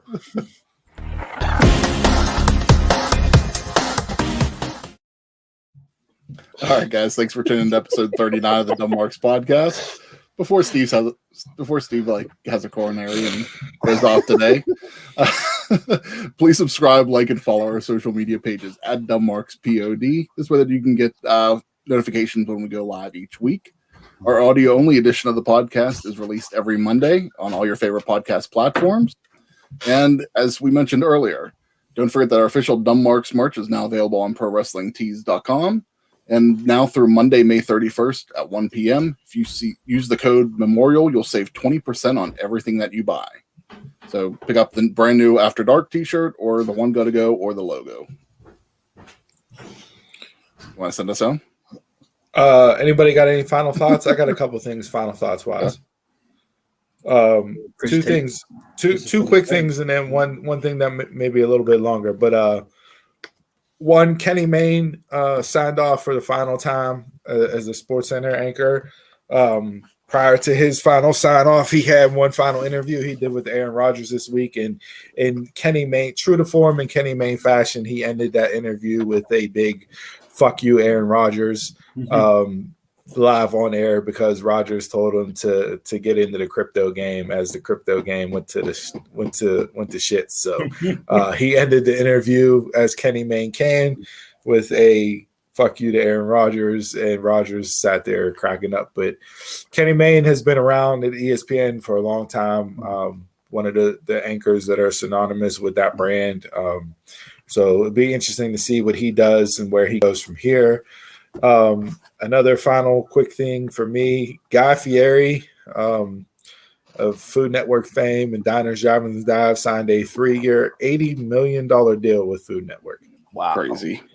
Wow. So you fellow fat kids out there, we got the game all wrong because this dude is driving around the country eating good and is getting paid bank to do it. So wow. Yeah, 3-year, $80 million contract with Food Network. And then lastly, before we wrap up the show here and sign off for the week, normally I end the show with positivity and quote to get you to apply through the week.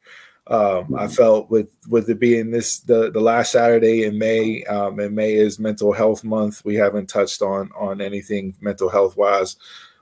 Somebody that and myself who has battled anxiety and panic attacks for going on 7 or 8 years now. I'm all too familiar with mental health and the havoc and wreckage that it can cause to individuals on a daily basis. It is a daily grind and a daily fight.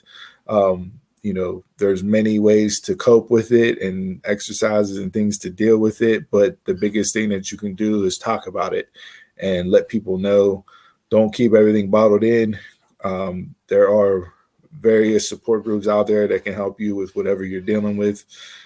So with that being said, reach out, let somebody know. Don't be afraid to talk about it. We're only going to bring more light to it with the more we talk about it. And we start to see that with athletes speaking up about it now, other individuals, but bringing awareness to it. It doesn't make you a weaker man or anything else in that sense of the word. But it is true. It is out there and it affects a lot of people, not only in the US, but all around the world. So just wanted to bring that up to raise awareness to it. Since it is the last Saturday of the month before we end Mental Health Month. So if anything, reach out, let me know. One of the things that have helped me a lot is coming on this podcast and being creative and letting the juices flow and coming out here and talking about stuff that you're passionate about, to get away from the stresses and stuff that we face on a daily basis. So if anybody, watches the show and we're able to do that for you guys, that just makes the show all worthwhile even more. But don't be afraid to speak up and talk about it because it is something that's dealt with on a daily basis. And I go through my struggles daily as well as everybody else. So speak up about it, bring it into the light. If you see somebody, help somebody out.